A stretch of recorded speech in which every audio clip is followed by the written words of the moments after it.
CreepyCorner stories. Hey folks, before we dive into tonight's stories, I want to give a huge thank you to Kieran Tibbetts and Lisa Collin for supporting the channel and being amazing members. If you'd like to help me keep creating these stories, feel free to become a member. It really helps the channel grow. I'm planning to continue exploring more than just the dark web tales, so if you enjoy what you hear tonight, you're in the right place. Now, grab your headphones, turn off the lights, and let's step into another amazing night with you and me together. Don't forget to subscribe, like, and comment below. It means the world to me and helps keep the horror alive. And tell me in the comments, what kind of story hits you the hardest?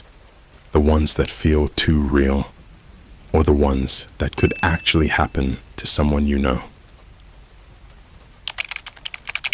There's a dark web page selling human meat for science. One of the photos was my cousin. Alright, so before I even get into this, let me just say, I never believed in all that deep web horror story stuff, like the red rooms, hitmen for hire, black market organ auctions. It always sounded like exaggerated creepypasta content made for shock value. You know, like stuff you watch at 2 a.m. on YouTube when you're bored out of your mind, scrolling through disturbing internet mysteries or whatever. But then something happened, something real, and now I can't sleep. It all started with my cousin, Matt. He was that kind of guy who was always into the weirdest corners of the internet, like not the harmless weird. I'm talking conspiracy rabbit holes, defunct forums, and hidden Discord servers that always had names like 404 chat room or the back door. He was super smart too, which honestly made it worse, because when a smart dude does something dumb, they go all in. A few months ago, he moved back to our city, Chicago, after dropping out of college in Oregon. Said he was over it and wanted to start his own thing. For the record, he never told me what thing he meant, but he had a laptop covered in Reddit and Linux stickers, so I figured it was some tech startup delusion. Anyway, we started hanging out again, and one night I was chilling at his place. Just some typical Friday night stuff. DoorDash McDonald's, TikToks playing in the background, and us roasting people on Reddit. But then, right out of nowhere, Matt goes, "Hey, you want to see something insane?" Now, when someone says that, your brain immediately flips a coin. Heads, it's some dumb meme or cursed image. Tails, it's something that makes you wish you hadn't looked. I should have said no. He pulls up this weird browser. Not Chrome, obviously. It looked like a hacked version of Tor, but cleaner. Like, too clean. Even the logo was some black and red symbol I didn't recognize. It wasn't the onion logo. I remember asking him, "Dude, is that even safe?" He just laughed. "Bro, it's not the dark web you know. It's the dark web they don't talk about." That sentence is still stuck in my head.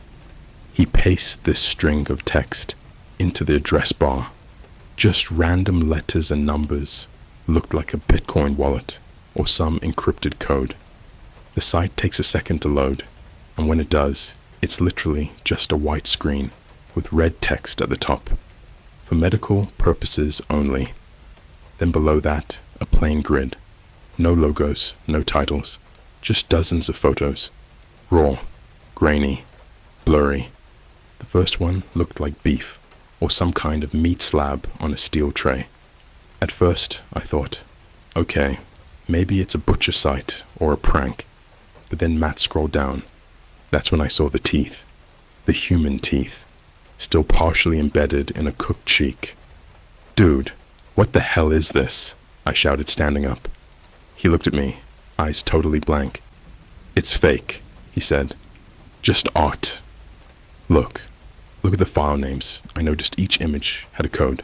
Stuff like sample 3, 89, dash left thigh, alpha series, eyeball dash G3, rare dot, donor dot, child dash lung cleave." And then he hovered over one that made my stomach drop. Test subject, Dave Miller, 22, face flayed.jpg. But it wasn't the name. It was the face. Even under all the mutilation, I recognized it. The hair, the jawline, even the little mole above the lip. It was Matt's older brother, my other cousin, Dave, the one who went missing last summer during a road trip through Utah. The police never found him. His car was abandoned off a remote stretch of I-70 near Arches National Park. Everyone thought he got lost hiking or something. But now I was staring at a JPEG of his skinned face like it was some product in a catalog. "Matt, what the F is this?" I screamed, backing away. He looked shaken for the first time. Real shaken, like it just hit him. I didn't know. I swear, I didn't scroll this far last time. The worst part? The image had a watermark, a faint little logo in the bottom corner, a cartoonish looking eye in a jar, and beneath it, harvested for science. Donate. Now that's when he tried to close the tab, but it froze. He hit escape. Still nothing. The screen blinked, and the site refreshed. This time, it loaded a video. There was no title, no controls, just a grainy black and white live stream from what looked like a surgical room. A gurney, straps, tools neatly laid out, someone in a lab coat moving in and out of frame. Then I saw it, a body being wheeled in, face covered, feet bare, and on the bottom of the screen, a little ticker typed out, "Donor, Matt H. Arrival confirmed." I screamed and yanked the laptop shut. Matt jumped back like I slapped him. "Dude, what the actual hell did you click on?" He was shaking, like full-on panic attack. I downloaded this archive from a Discord server. It was called The Library. It had all these .onion links categorized by topic. I didn't think it was real. He looked like he was going to throw up, and honestly, so did I. We didn't talk for the rest of the night, but that was just the beginning, because 3 days later, Matt disappeared. Gone. No note, no call, laptop missing, phone dead, and last night, I got an email. No subject, no sender, just one attachment, a high-resolution image, a face, stripped of skin, teeth bared, labeled, sample, replacement, Matt, alright, So here we go. If you haven't read part 1, go do that now, because this is not going to make a shred of sense unless you're caught up. To the people who messaged me and told me to go to the cops, I appreciate it, really. But this is way beyond that. Like I said, I can't. And by the end of this post, you'll understand why. After Matt vanished, my whole life started to feel off. Like I was being watched, but not in the usual paranoid way. I'm talking textbook surveillance vibes.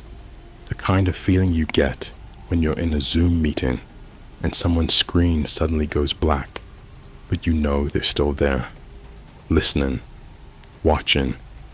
3 days after Matt disappeared, I got that email, the one with the picture, his face, skinned, labeled like a package of meat at Whole Foods. I remember staring at that image for a full minute, not even breathing. I wasn't even crying. I think I was too shocked to process it emotionally. My brain just kept looping one thought. They're real. They're actually real. Whoever these people were, they weren't just selling parts. They were keeping tabs.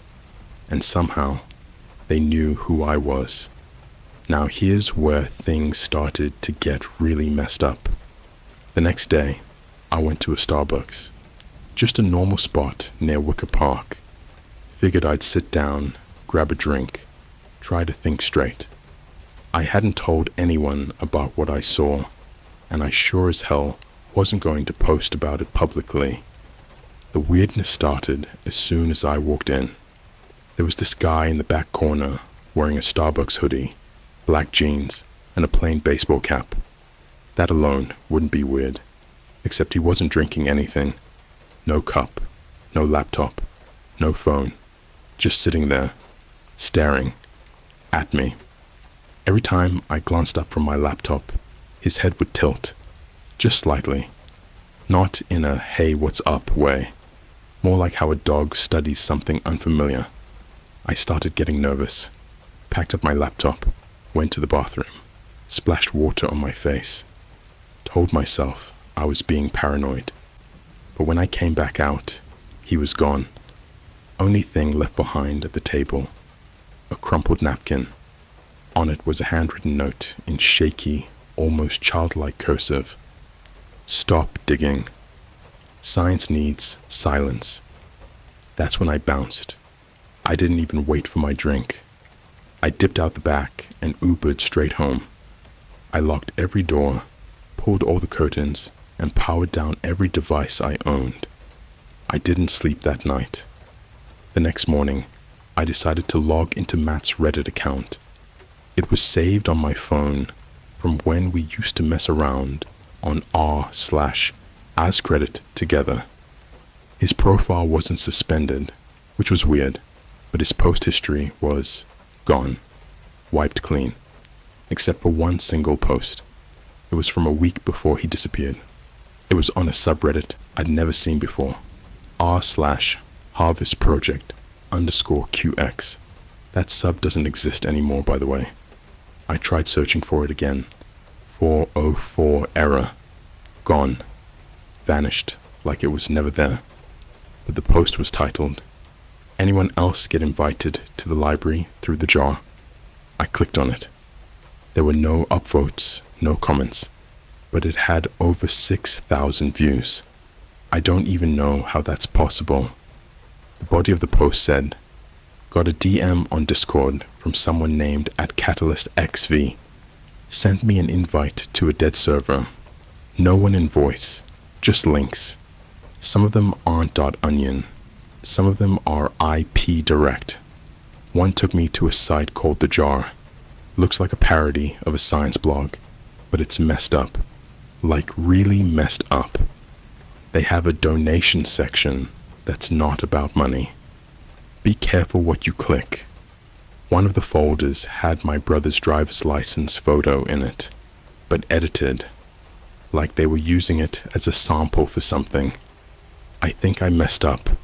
I think they're watching me now." That was the entire post. The comments were disabled. Not locked. Disabled. Like the Reddit backend didn't allow replies on it.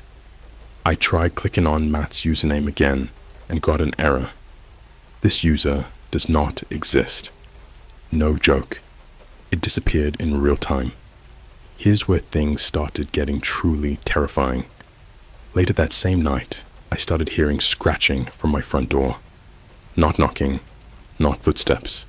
Scratching, like someone dragging their nails or a key along the outside of the wood. I froze. Didn't even move. Just sat in my dark living room with my phone in hand, recording. But the moment I hit record, the scratching stopped. I didn't sleep again. The next morning, I opened my door and found something on the welcome mat. It was a small, sealed Ziploc bag. Inside it, a single tooth, human, still had blood on it, and taped to the outside of the bag, another note. Sample received. Processing. I'm not going to lie. I was seriously losing my mind by this point. I went to my cousin Dave's mom, Matt's aunt, tried to tell her what I saw, what I think happened to Matt and Dave. She told me something I wasn't ready for. Matt had started changing before he disappeared. She said he was pale, always tired, and had started sleeping with the lights on. She caught him talking to someone through a wired earpiece at night, but he'd never answer questions about it. She thought he had joined some online cult. The last thing he ever told her was, "If I vanish, don't try to find me." They don't like interference. That same night, she got a package on her doorstep. No return label. Inside, a hard drive, completely bricked, but with a sticker on it. "Thank you for your contribution to science." At this point, I didn't know what to do. But then, 3 days ago, I got another email. This time, it had a link. A regular looking one. Just a blogspot site. Looked like a 2008 science fair project blog. Innocent. Cringe-worthy design. But when I clicked on one of the sidebar links called Sample Catalog, it took me to a different page. Photos again. This time even more high-res. You know what freaked me out most? Some of the samples had Instagram handles watermarked on them, like the people had been tracked down via social media. I recognized one of the usernames. It belonged to a girl I went to high school with. She was an art major, went missing during a solo trip in Iceland last year. Everyone assumed she fell while hiking near Reynisfjara beach, but there she was, labeled as Aesthetic Sample 102, female, artist, 26, limb separation test, .jpg. I don't know what to do. They know where I live. They've already sent me a warning. I think they're testing me, seeing how close I'll get before they decide I'm a threat. And now I can't stop thinking about that logo, the jar eye floating in a mason jar. Every time I close my eyes now, I see it spinning, watching. I think the jar isn't a website. It's a system, an organization, a harvest pipeline, and I think Matt accidentally joined it. Or worse, became part of it. Let me know if anyone else has heard of the jar or has seen anything like this. I'm not crazy. I have screenshots, but I can't post them. Every time I try to upload one, it vanishes before the upload finishes. Something is seriously wrong here. I think they're scrubbing everything in real time. You're on the list now. Alright, so I didn't even plan on posting this part so soon, but some of you messaged me with stories that were too similar to mine. Some of the usernames I got DMs from literally disappeared before I could even screenshot them. I'm talking poof, vanished, like their Reddit accounts were deleted right as I opened the message. So either someone's playing a really committed ARG, or this is way bigger than I thought. Before I get into part 3, let me just say again, this isn't fiction. I wish it was. God, I wish this was just another weird Reddit creepypasta thread where I could turn off my phone and go to sleep at night. But nah, I can't sleep anymore. Not after what I saw last night. Let me walk you through exactly what happened. The day my name showed up. So, ever since I clicked on that blogspot link in part 2, the one that looked like a dead science project page, I've been seeing little glitches, stuff on my phone, laptop, even my smart TV. Like, my screen would flicker for just a second, and I'd see what looked like lines of code or file paths. Stuff like /harvest, /pipeline, /sample injection, /phase 3, and then it would vanish, like it never happened. At first, I thought I was losing it. Sleep deprived, paranoid, maybe reading too deep into it. But then, something happened that I couldn't explain away. So this past Friday, I was working remotely from my apartment. Super normal day. I had some chill lofi beats going, Google Docs open, iced coffee in hand. I even managed to forget about all this creepy dark web stuff for like an hour or two. Then I get an email. The subject line was blank. The sender, just 3 letters, HFS, which I now realize probably stands for Harvested for Science. The body of the email was just 1 line of text. You're on the list now. Attached was a PDF file named consent _form _unsigned .pdf. Yeah, that's not normal. So I open it. Against my better judgment, I open it. It's formatted like one of those medical consent documents you sign before surgery. All very official looking. But instead of listing procedures like anesthesia or biopsy, it said stuff like sample harvesting, mandibular tissue, voluntary donor, dismemberment, tier, phase 3, data use policy, experimental research, non-reversible, and then the last section. It was for a signature, except my name was already typed into the bottom, in that weird faded grey font, like when autofill does it for you. And underneath, it was a line that read, digital confirmation pending, pre-authorization status, active. I slammed my laptop shut so hard, I thought I cracked the screen. The deep web stream that shouldn't exist. Later that night, I couldn't stop thinking about it. I kept wondering if it was just a prank or some deep fake email someone sent me using info scraped from my socials. So I did the dumbest thing I could possibly do. I opened that damn link again, the Blogspot one. Except this time, the site was gone. Just a black screen with 1 line of red text in the middle. You've already seen enough. And then, no joke, my webcam light turned on by itself.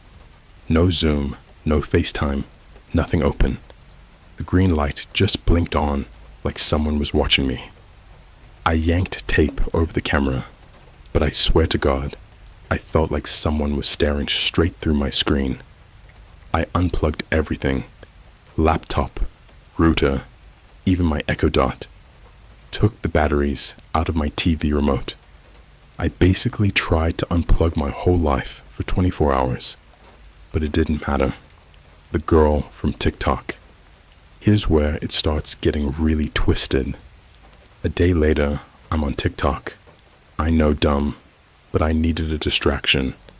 I'm scrolling, and this random video pops up. Not viral. Only had like 300 views. The username was something weird like @icinderjar28. It's this girl. Looks like she's maybe in her early 20s. Blonde, pale, and she's whispering into the camera in total darkness. The caption said, if you're seeing this, they found you too. Don't sign anything.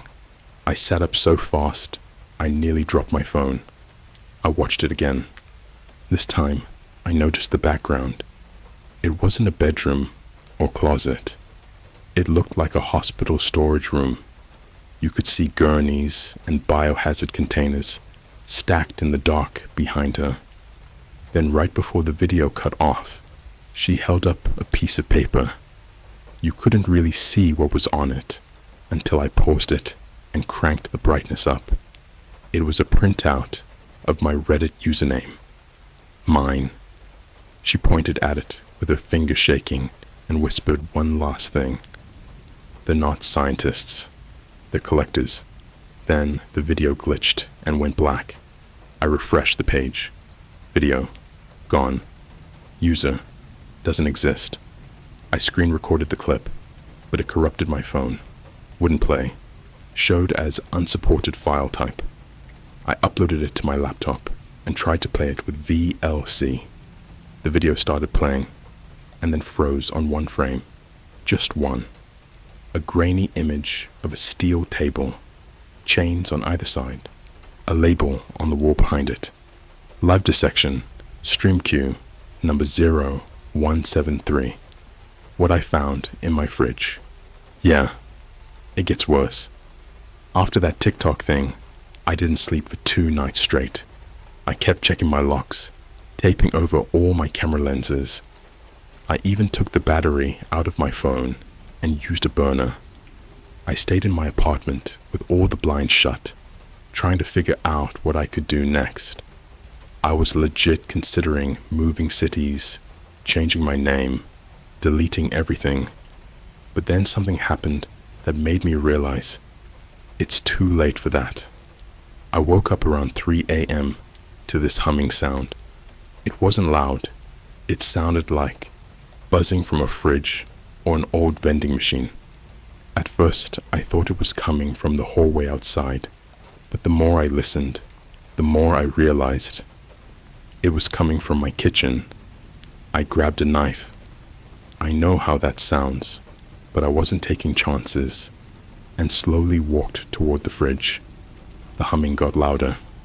When I opened the door, everything looked normal at first, but on the top shelf, there was a small white box I definitely didn't put there. It was sealed with a sticker that said, HFS, incomplete sample, returned for credit. My blood ran cold. Inside the box, a chunk of what I can only describe as frozen raw meat, about the size of a fist, wrapped in plastic, and underneath it, a note. Sample delivery failed. Subject not compliant. Recollection in progress. The list. I know I've said this before, but I really mean it now. They're tracking people through Discord servers, through science donation posts, through fake research studies that get posted on Craigslist, Facebook Marketplace, even Instagram ads that say, become a paid medical tester. I checked my spam folder yesterday. I had 4 messages from random-looking universities offering money for genetic testing. All of them had links. All of them said I was pre-qualified. One of them said my cousin Matt referred me, and at the bottom, in faded gray text, Harvest Program, 2009, to present, a jar for every eye. I don't know how much time I have left. If I disappear, someone needs to keep this going. If you've seen the jar logo, or if you've ever gotten a random DM with .onion links, do not click them. This isn't an urban legend. It's a system, a harvesting operation, and once you're on the list, the only way off is to become part of the catalog. Welcome to the jar, yo. Before we get into this, I need to say this up front. If anything happens to me after I post this, if I go missing like Matt, or get accidentally found in some abandoned building with half a face left, don't believe the reports, don't believe the headlines, and definitely don't believe the stories they'll spin, because by the time I'm done writing this, I think they'll be coming for me too. This isn't just a website, it's a network. After everything that happened in part 3, the video, the frozen meat in my fridge, the emails, something finally snapped in me. Like, I stopped being afraid. You ever reach that point where you're just so far past scared that your brain kind of goes, F it. Let's see how deep this goes. Yeah, that was me. So I started digging. And I mean really digging. Not just Reddit rabbit holes or TikTok storytime content. I'm talking encrypted forums, college.edu archives, even stuff hidden in public GitHub repositories that hadn't been touched in years. It's insane what you can find when you know what breadcrumbs to follow. And after about 3 days of non-stop research, I pieced together the real picture. The jar isn't just a dark website. It's a front. The real operation is called the Harvest Project, and it's been running under different names since 2009, at least.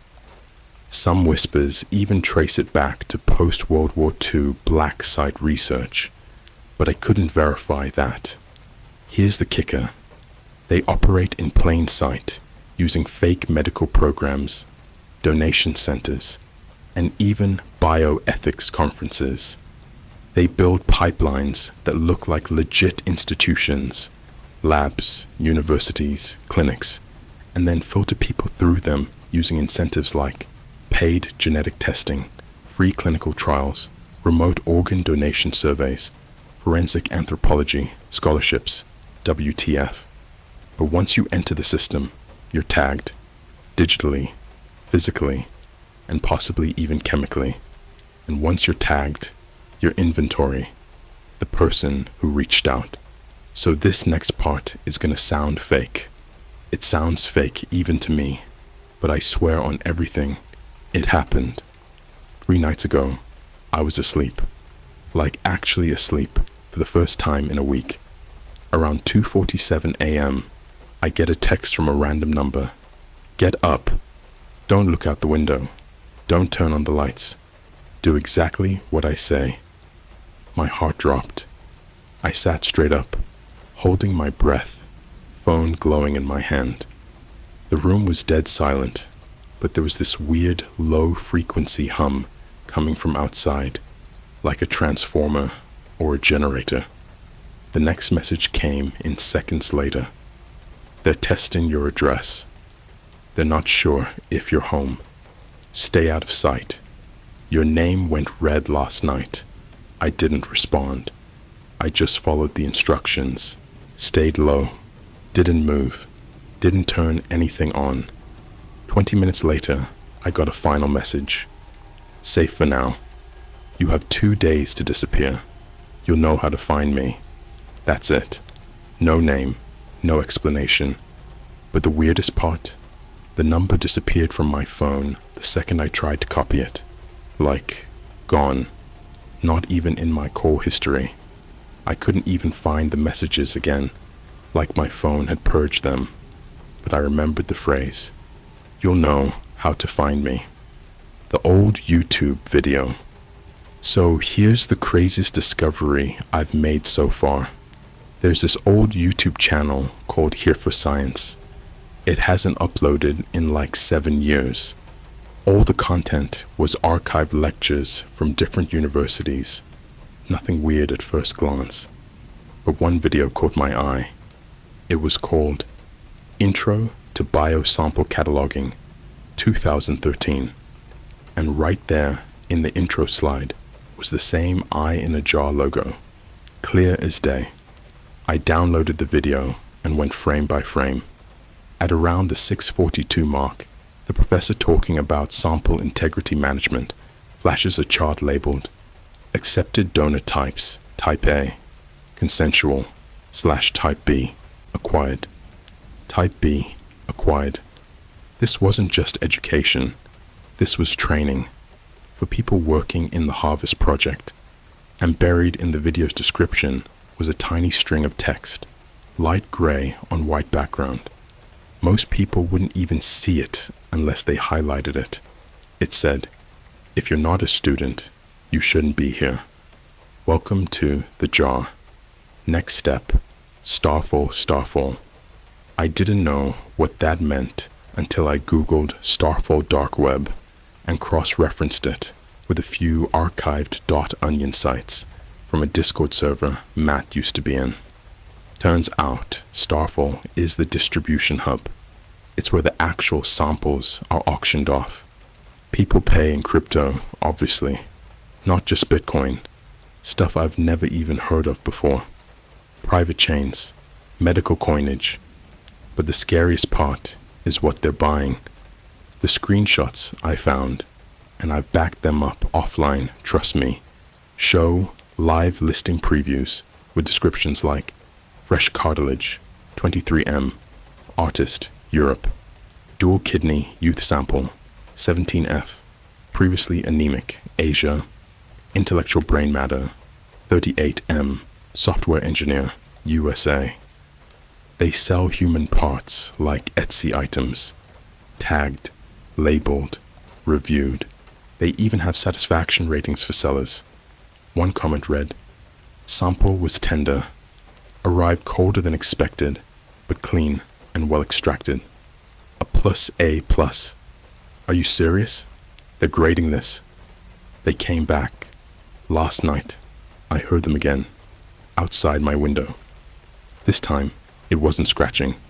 It was drilling, like a power drill, low and slow, boring through something hard, probably my door frame. I didn't move, just waited. Holding a baseball bat like that would actually help. Eventually, the noise stopped. When I finally built up the courage to check, nothing was damaged. Door was still locked, but in the gap beneath the door, something had been slid underneath. A USB drive. Tiny, red, unlabeled. I plugged it into a throwaway Chromebook I bought for $40 from Craigslist. Opened it up. One folder. Welcome, subject 013982. Inside, a single JPEG of me from 2 weeks ago, eating McDonald's. I didn't take it. A PDF labeled Prep Notes, Mandible Harvest, High Fat Density. A short audio file, 3 seconds of my voice, recorded from a Discord call I forgot I even had. And a text file with this one sentence. You've been processed. Your catalog entry is pending review. I think this next part is going to be my last. They know who I am. They know where I live. I don't think I have a way out. But if I can expose even one piece of how the jar works, maybe someone else can finish what Matt started. If you're reading this and you've ever gotten an email offering money for blood tests, being approached for medical studies via Instagram, being added to a Discord server called The Library, or seen that eye in a jar logo anywhere online, you're probably already tagged. And trust me, you do not want to be in their catalog. I don't know how to start this one. Not in a dramatic way, not in a final post kind of way. Just, honestly, I'm tired. I haven't slept more than 30 minutes at a time since that USB showed up. Every noise outside sounds like someone turning a key. Every car that slows down makes my heart stop. I've been living off cold coffee, protein bars, and whatever Wi-Fi signal I can steal from my neighbor's router at 3 a.m. I always thought the scariest thing would be seeing them, but it turns out the scariest thing is knowing they don't need to show themselves to already own you. Because that's the truth they don't say out loud. You're not hunted, you're harvested. And once you're in the catalog, you're no longer a person, your inventory, the hidden page. So, here's what I didn't tell you.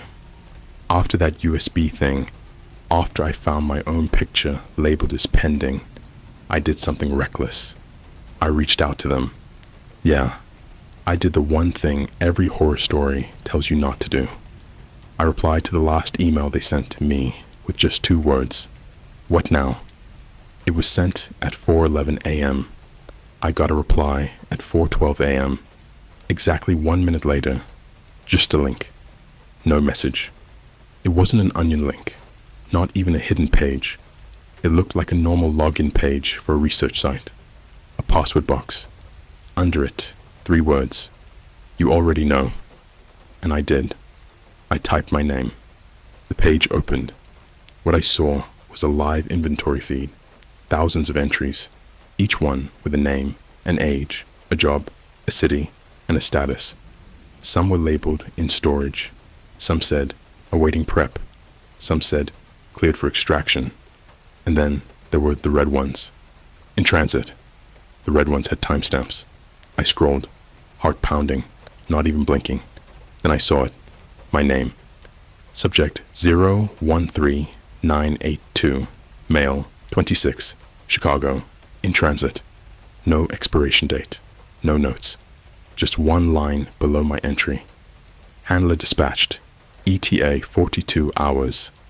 42 hours. That was 2 days ago. The girl in the video. I found her. I told you about the TikTok girl in part 3. The one whispering in the dark. The one who held up my username. I thought she was warning me. Turns out she was leaving breadcrumbs. I scrubbed through the clip again, frame by frame, and noticed something weird. In the background, one of the gurneys had a serial number printed on the side. I googled the number. Nothing. So I tried searching it with the phrase biolab, forensic, abandoned, etc. Third result down. A decommissioned research building in Cleveland, Ohio, shut down in 2016 after financial issues. Basement labs never cleared. No demolition, no security, just empty on paper. But guess what the locals call it? The Jar House, a nickname passed around by urban explorers and ghost hunters because someone once broke in and found rows of glass containers with preserved animal parts inside. Except now, I know, they weren't all animals. I think she filmed that TikTok from inside that building, which means she wasn't warning me because she escaped. She was still inside. And that means they let her post that video on purpose. Someone was watching her record it. Someone let it upload. Because it wasn't a warning. It was bait. How they choose you. If you've made it this far, here's something important.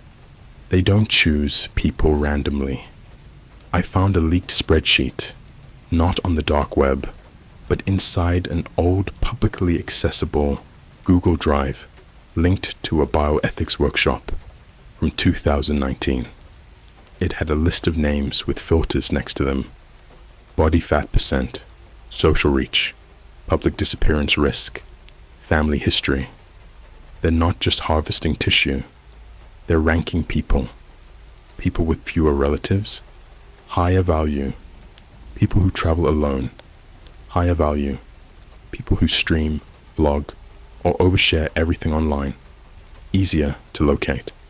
People without big online followings, low risk to disappear. Every person is a number with a set of traits, and the highest ranked people get red tagged. Full use, no return. The Starbucks guy wasn't watching me. You remember the guy in part 2, the one in the Starbucks hoodie just staring? I figured he was some kind of scout or handler. I was wrong. Someone messaged me before their account disappeared, saying the Harvest Project uses neutral location spotters. They sit in places where people feel safe, cafes, parks, libraries, and scan crowd behavior. They don't need to talk to you. They don't even need to touch you. They use microfacial scans from their phone cameras and Wi-Fi triangulation to register your biometric profile. You walk into the same store 3 days in a row. They know your routine. You order the same drink every time. They know you're predictable. You sit by the window and use a laptop. They've got your MAC address. They pull your browsing history. You think you're anonymous. They already know your kidneys are worth more than your computer. This is the last message I'll send because I'm done hiding. Because I don't have 42 hours anymore. I'm pretty sure I have less than 12. They cut the power in my building an hour ago. No Wi-Fi, no cell tower. I'm running off a backup battery and a neighbor's unsecured router. There's a black van across the street with the headlights off. I can see the silhouette of someone sitting in the driver's seat. And I'm not going to run, because this isn't just about me anymore. It's about every person who ever clicked a link without thinking. Every person who ever signed a waiver. Every person who disappeared and got labeled a runaway, a suicide, a hiker who slipped, a college kid who ghosted. None of them ghosted. They were harvested. Before I go, here are the only things you should do if you've seen anything familiar in my posts. Delete Discord servers you don't recognize. Stop responding to medical study emails. Tape over every camera on every device you own. Never click a link someone sends you privately. Don't accept money to donate blood, DNA, or scan your face. If you see the jar logo, get offline immediately. But if you've already received a sample message, if you've ever gotten something in the mail you didn't order, if you've already seen your own name somewhere you shouldn't have, there's only one thing left you can do. Tell your story before they catalog you. Because once your name goes red, you're not missing. You're processed.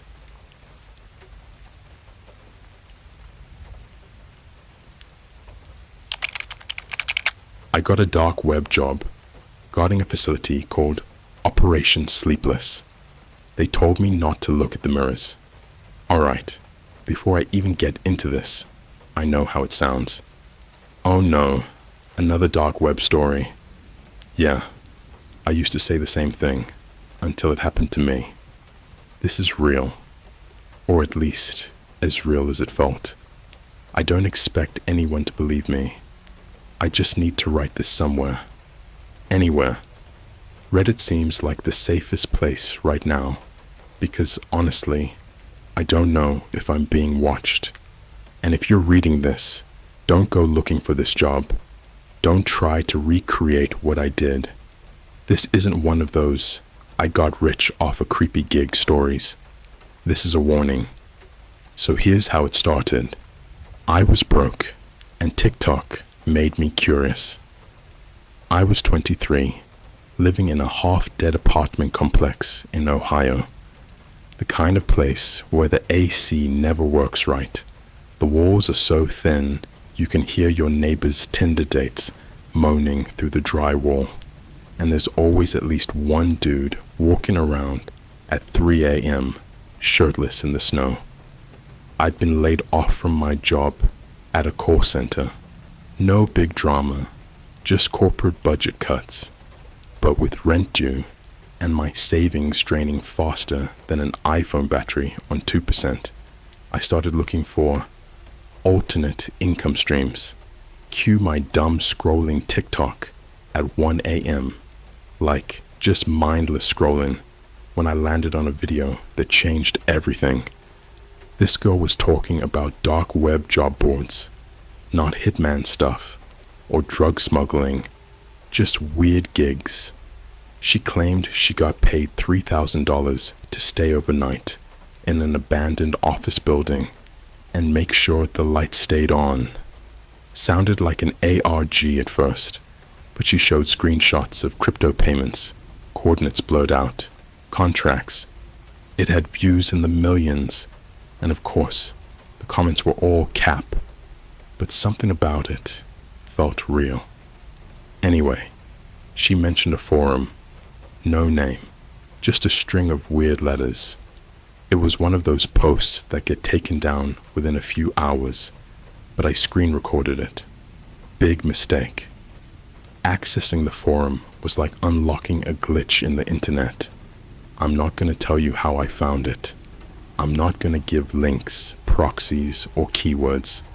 Let's just say it took me 2 days, a burner laptop, and a terrifying Russian browser that made my webcam light flicker even though it was taped over.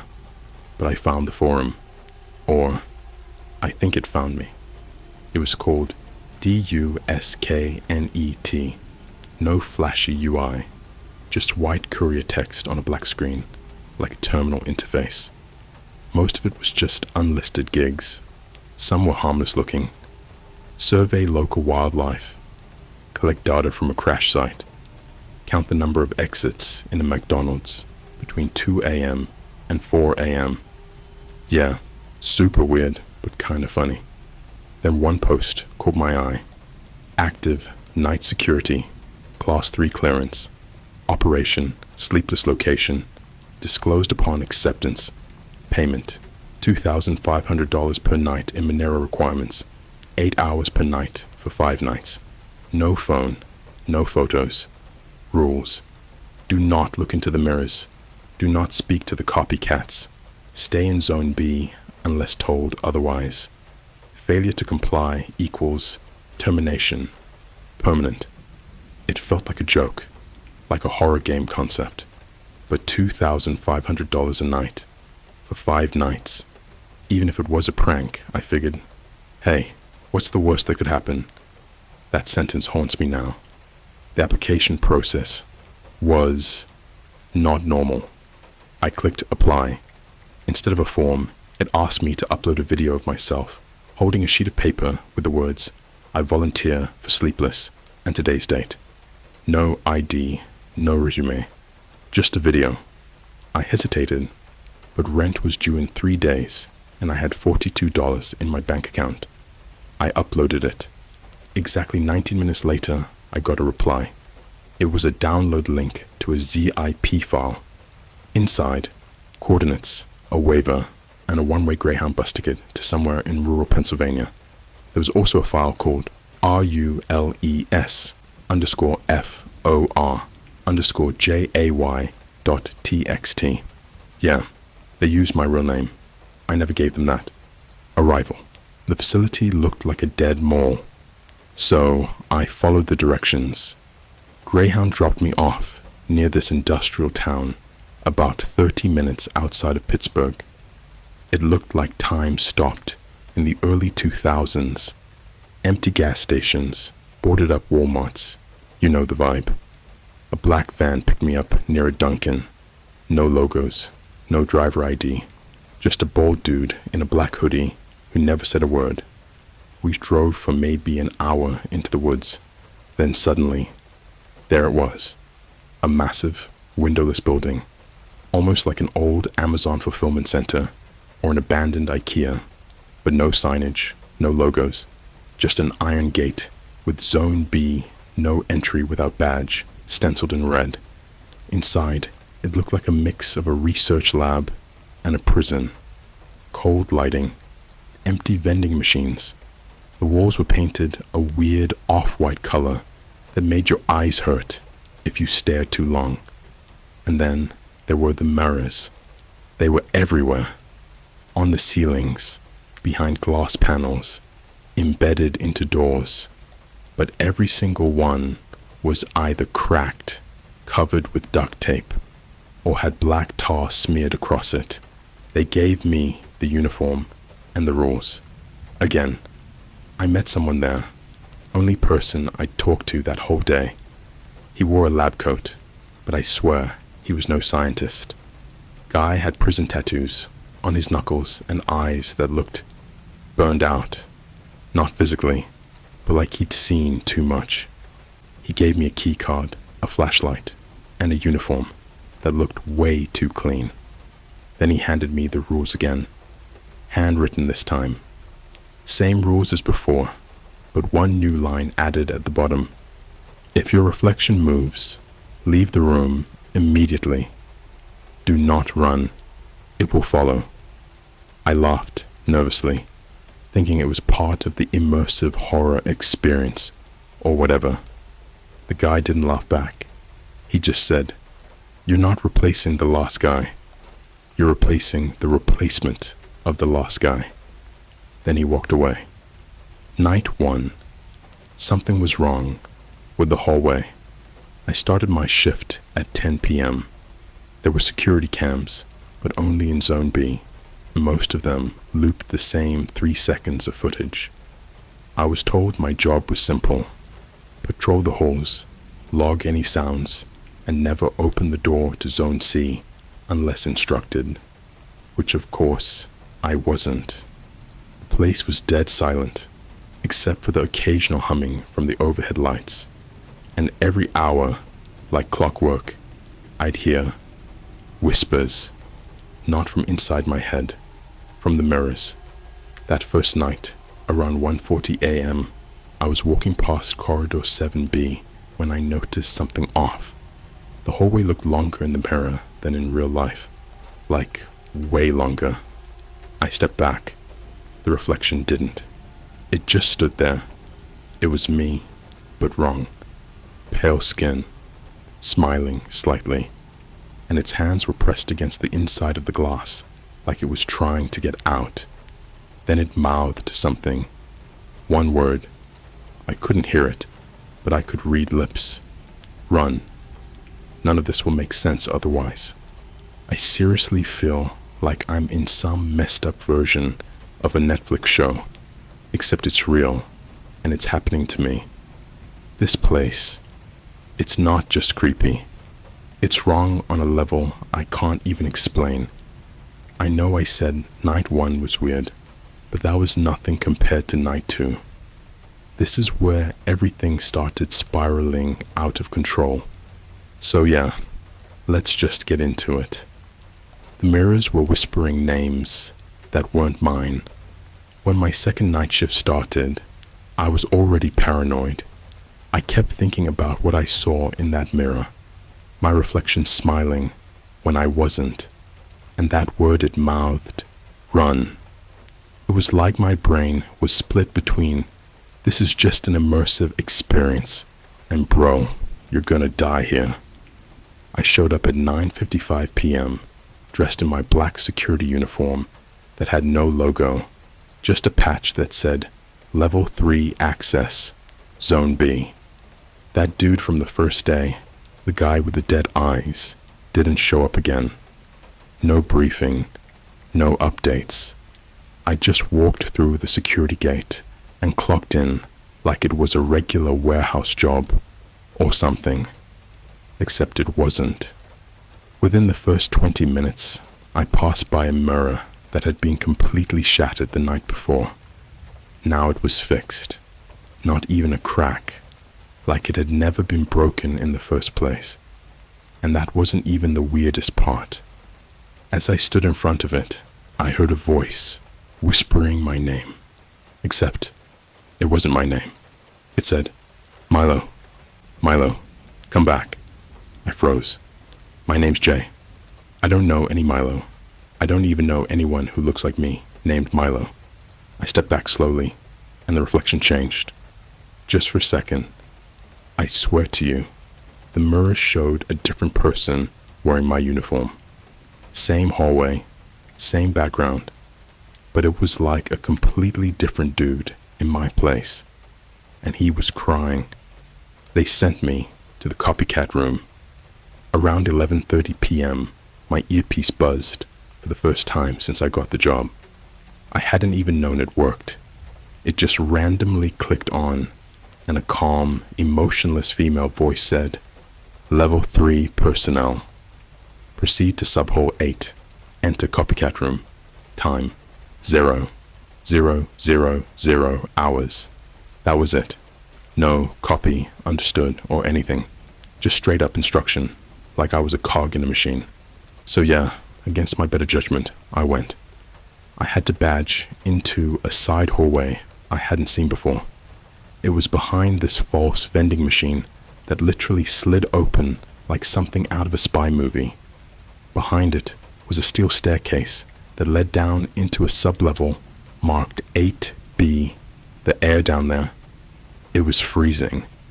I'm talking hospital morgue levels of cold, and the lighting flickered constantly, like it hadn't been maintained in years. I reached a heavy iron door with copycat room carved, not printed, carved into the metal. I took a deep breath and opened it. There were 5 chairs and 5 versions of me. Inside the room, it was dead silent. There were 5 metal chairs bolted to the floor, all facing a mirror that stretched across the entire wall. And sitting in the chairs were copies of me. I know how insane that sounds. I swear I wasn't hallucinating. Each one looked exactly like me. Same buzz cut, same uniform, same scar on my chin from a skateboarding accident in 7th grade. But each version was slightly off. One had black eyes, like the entire eyeball was just pure void. One was missing fingernails. One kept twitching like he had some kind of seizure. One was just smiling the whole time. And the 5th, he just looked dead. head tilted back, pale, not breathing. They didn't move when I entered. They just stared at the mirror. I stood there, frozen, for what felt like 10 minutes before my earpiece buzzed again. Choose the right one. Eliminate the rest, I said out loud. What the fuck? The mirror suddenly lit up like a screen, and I saw footage of me from the night before, walking the hallway, where my reflection mouthed, "Run." Except in this version, I walked into the mirror. I didn't stop. I didn't freeze. I just casually walked forward until I merged with the glass and disappeared. "You are not the original," the voice said again. "Choose who is." I panicked and ran. I noped out. I literally said, "Nope, nah, screw this," and sprinted out of the copycat room. The door slammed shut behind me, like it had a mind of its own. As I turned the corner to head back upstairs, I caught a glimpse of something on the security monitors nearby. One of them showed a view of the bathroom in Zone C, a place I was not cleared to go, but the monitor showed someone standing at the sink, facing the mirror. It was me. Again, except this version had no skin. I'm not joking. No flesh, just red muscle, exposed veins, and it was brushing its teeth, like it was normal. Then it stopped, looked directly into the mirror, and pointed at the camera. Not the mirror. The camera. Like it saw me watching. The bathroom incident. When I finally made it back to Zone B, I locked myself in the tiny break room we had. Just a metal table, a broken coffee maker, and some chairs. I grabbed my phone from the locker. We weren't supposed to have them, but I smuggled mine in, low brightness, airplane mode. I tried texting my friend Rob, just to say something like, "Hey bro, if I go missing, I'm at these coordinates." But the second I hit send, the message erased itself. I swear, not even a message failed. It just vanished. My phone screen turned black, and a line of text scrolled across. No phones. Then the phone just rebooted. The camera turned on for half a second.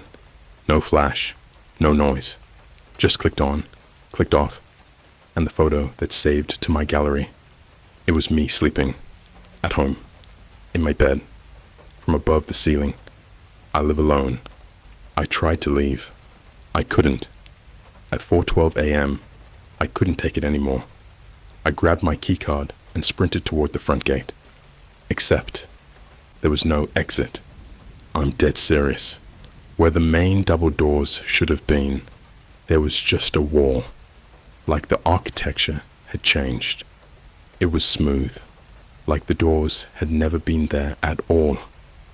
I ran to the cameras again and watched the live feeds. One showed a McDonald's on fire. Another showed a child's birthday party inside the facility.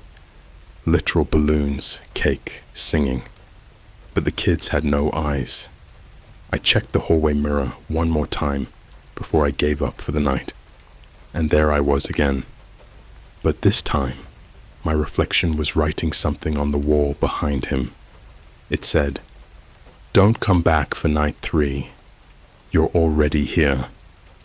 To be continued in part 3. I don't even know if I should post part 3. I'm scared they're watching this.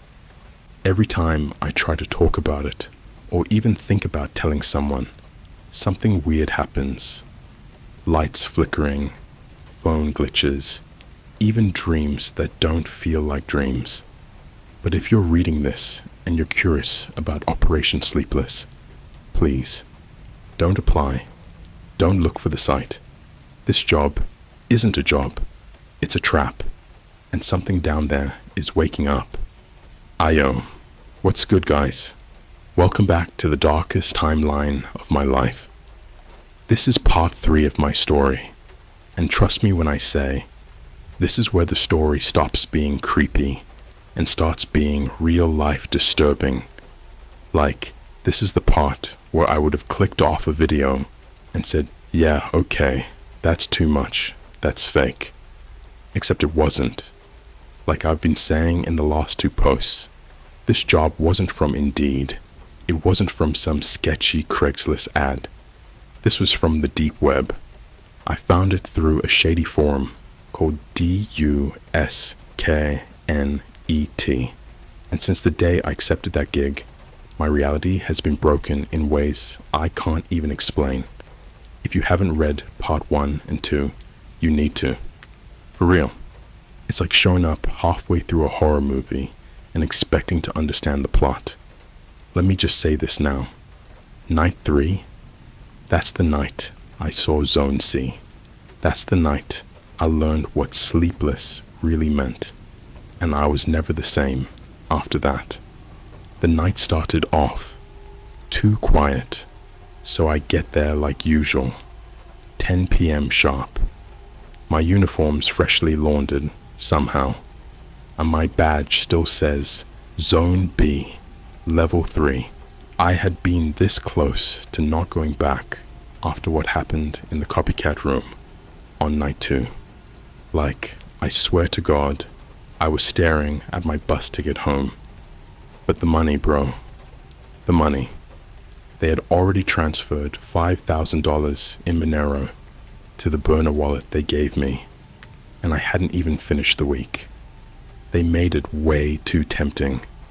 Like, they knew I'd stay. But something felt different that night.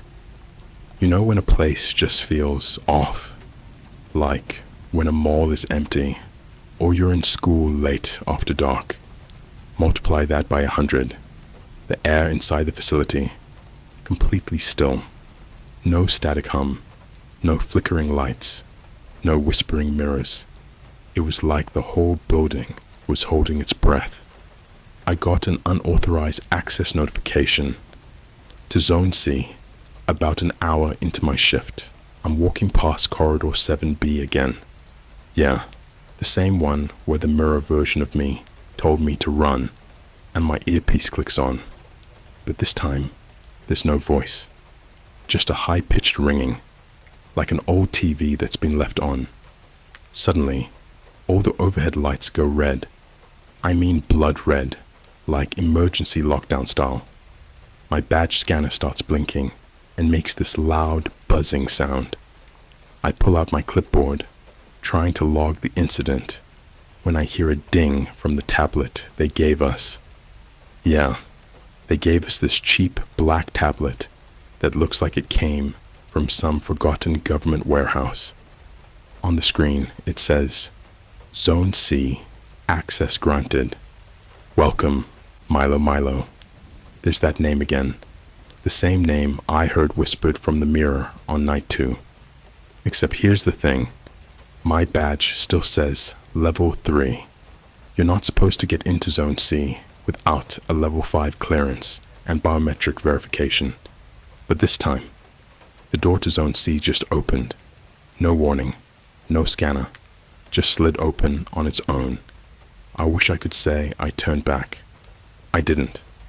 What Zone C actually looked like, bro, I was expecting another hallway, or maybe like some lab rooms, right? Nope. The air was thick the moment I stepped in. You ever been inside an old freezer room at a Walmart or something? That kind of cold that makes your bones feel brittle. Yeah, that, but also humid. Like something had been breathing in there for years. Zone C was alive. It wasn't built like Zone B. The walls were metal, but they were covered in this weird material. Looked like stretched out skin. I'm not even kidding. Almost like latex, but with veins running underneath it. And the lights were this sickly, pulsing green. Like they weren't electric, but organic. Pulsing to a heartbeat I couldn't hear, but could feel in my own chest. There were no mirrors in Zone C, but there were screens. Hundreds of them, all of them playing surveillance footage of me. Not just from the facility, from my real life. Me in high school, failing a math test. Me at a Starbucks in Cleveland with my ex-girlfriend. Me asleep in my apartment just 2 nights ago. Some were from angles I didn't even know existed, like from above ceiling tiles or from inside my fridge. I'm not joking. Then one screen lit up and showed my funeral. The hall of reflections that didn't reflect. I kept walking deeper into Zone C. The cameras followed me, like literally pivoting as I moved, like I was being watched by something.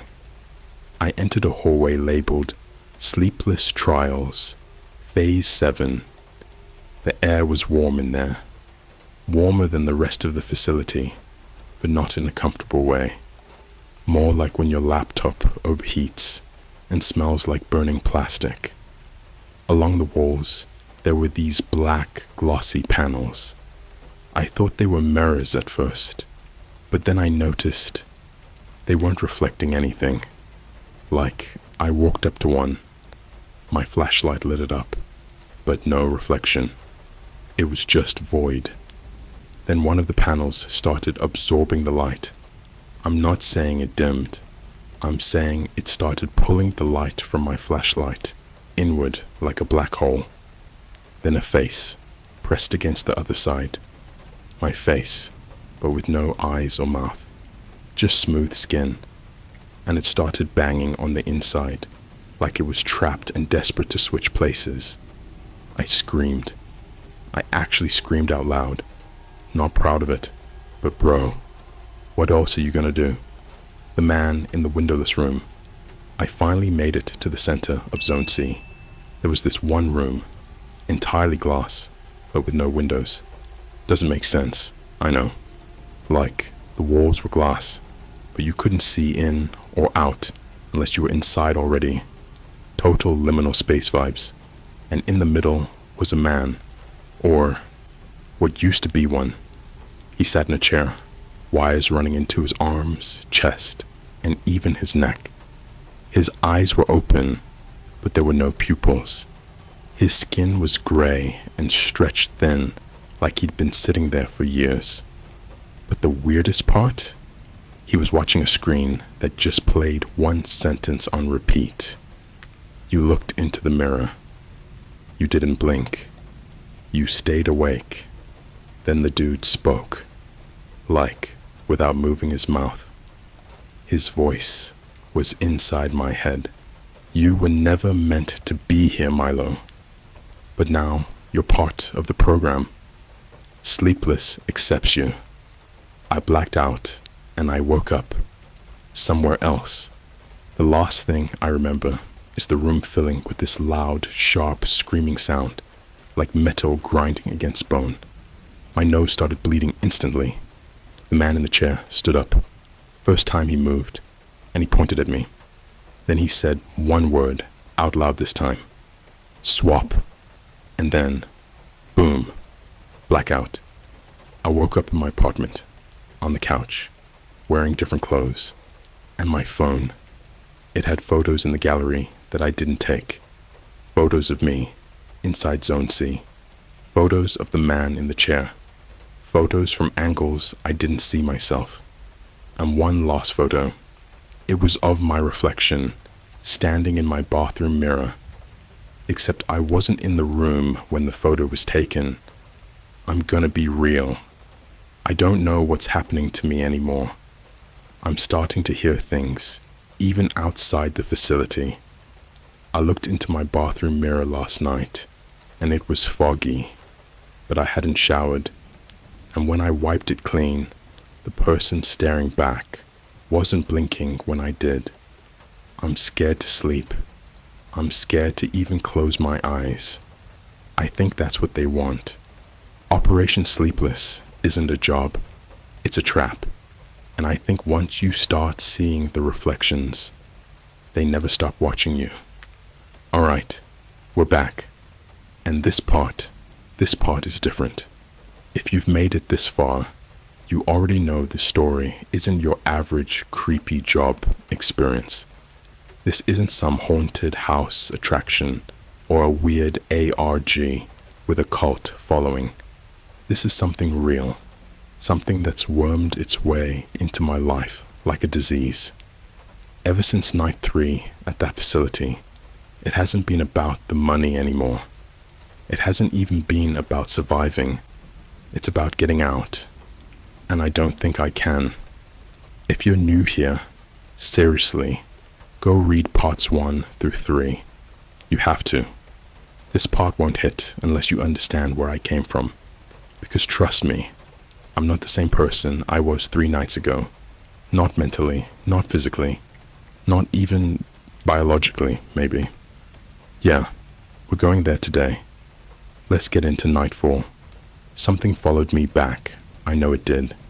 So remember how I said I woke up on my couch after blacking out in Zone C? That should have been the end, right? Like, maybe it was a dream. Maybe the whole thing was just a psychotic break, stress, or some government gas leak messing with my head. That's what I told myself for about 10 minutes. Then I checked my phone again. There were new photos in my gallery. More footage of me inside the facility. One was of me standing in Zone C, staring at a wall. Another was of me sleeping on the floor of the copycat room, curled up like a child. But here's the part that messed me up. There was a video, a 7-second clip of me brushing my teeth in the mirror, same as always.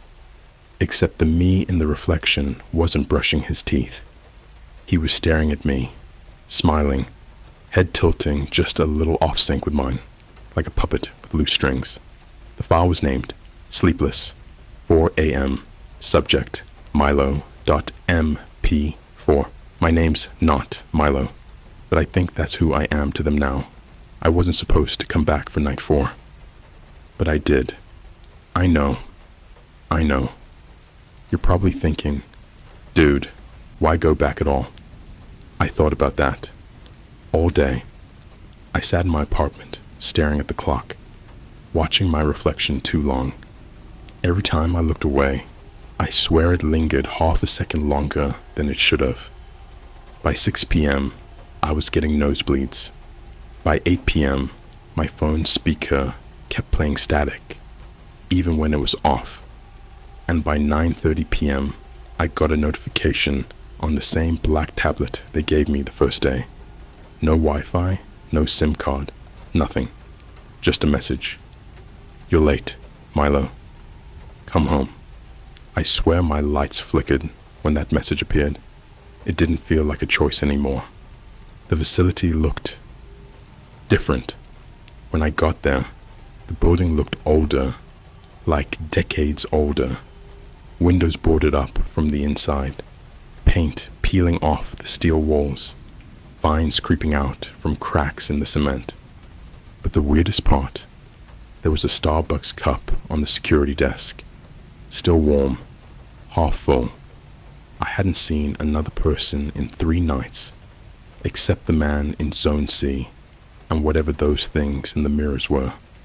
So who the hell had been sitting at the desk drinking a grande iced Americano? The front gate didn't even scan me this time. It just opened, and the air smelled like rust and meat. They assigned me a partner. This is where it got weird in a different way. At 10:15 p.m., my earpiece buzzed. Again, that same emotionless voice from night 2. But this time, it said something new. Subject 33B assigned a mirror pair for observation. Proceed to Zone B storage wing. Do not lose eye contact. I'd never been told to meet anyone before. I figured maybe I was finally working with another god. Someone else stuck in this insanity. I was wrong. I went to the storage wing. The lights were out, but the floor was covered in muddy footprints, as if someone had been pacing barefoot in a circle for hours. And sitting in the middle of the room was me. Same uniform, same haircut, same scar on the chin, but his face was cracked, like old porcelain, and inside the cracks, I could see teeth. He looked up at me and smiled. "About time you showed up," he said. "Brother." His voice was my voice, but flatter, like an AI deepfake. He reached out his hand, and that's when I noticed it wasn't skin. It was glass. His hand was made of mirror. Then he stood up and started mimicking my every move, like a delayed reflection. If I scratched my head, so did he. Half a second late. If I blinked, he blinked, one eye at a time. If I spoke, he echoed it in reverse. I was assigned to observe this thing for 6 hours, and if I broke eye contact, the lights flickered violently. So I stared. The alarms went off at 3:33 a.m. Everything was dead quiet. Me and Mirror Me were sitting across from each other. He hadn't blinked in over an hour. I'd started bleeding from my eyes just trying to keep up. Then suddenly, all the lights died. Emergency sirens blared. My earpiece screamed static. And in the chaos, I lost eye contact. I turned to grab my flashlight. When I turned back, he was gone. Just gone. No footsteps, no exit, no sound. Then over the loudspeakers, a voice I'd never heard before came on. It was low, glitchy, and full of rage. "You looked away. You looked away." Suddenly, the walls began bleeding, like literal blood dripping from the light fixtures and seams in the tiles. The floors rippled like water. I started running, not even knowing where. I passed a hallway lined with TVs playing my memories in fast forward. Fights with my mom, breakups, car accidents, all playing at once. And in every screen behind me was him, the mirror version, just watching. I found a door that wasn't there before. By pure luck, or maybe some twisted design, I stumbled into a corridor I hadn't seen on the maps. There was a single black door at the end, labeled only Remnant Storage. Inside, hundreds of bodies, floating in tanks, all of them me. Some were rotting, some were stitched together wrong. One had 5 arms, another was missing a face entirely. Every tank had a plaque underneath with the same label. Failed, subject Milo, cycle number X. I was cycle 34. I'm not the first, and I'm probably not the last.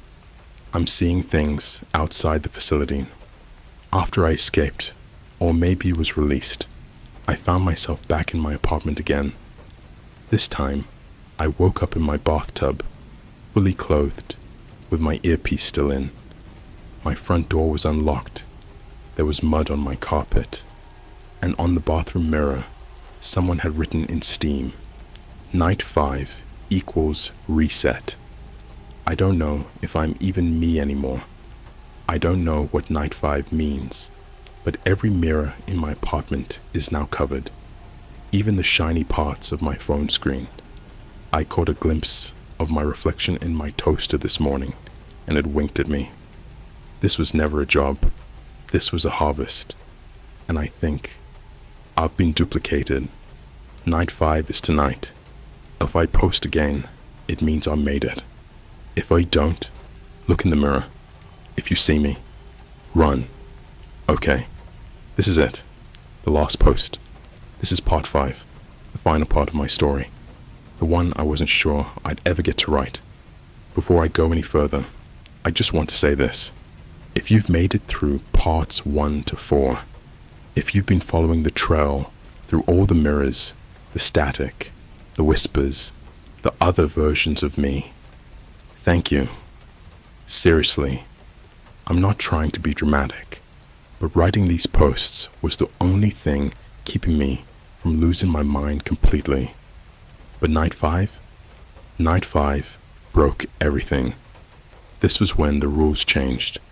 The job stopped being about guarding a facility and started being about surviving what came out of it.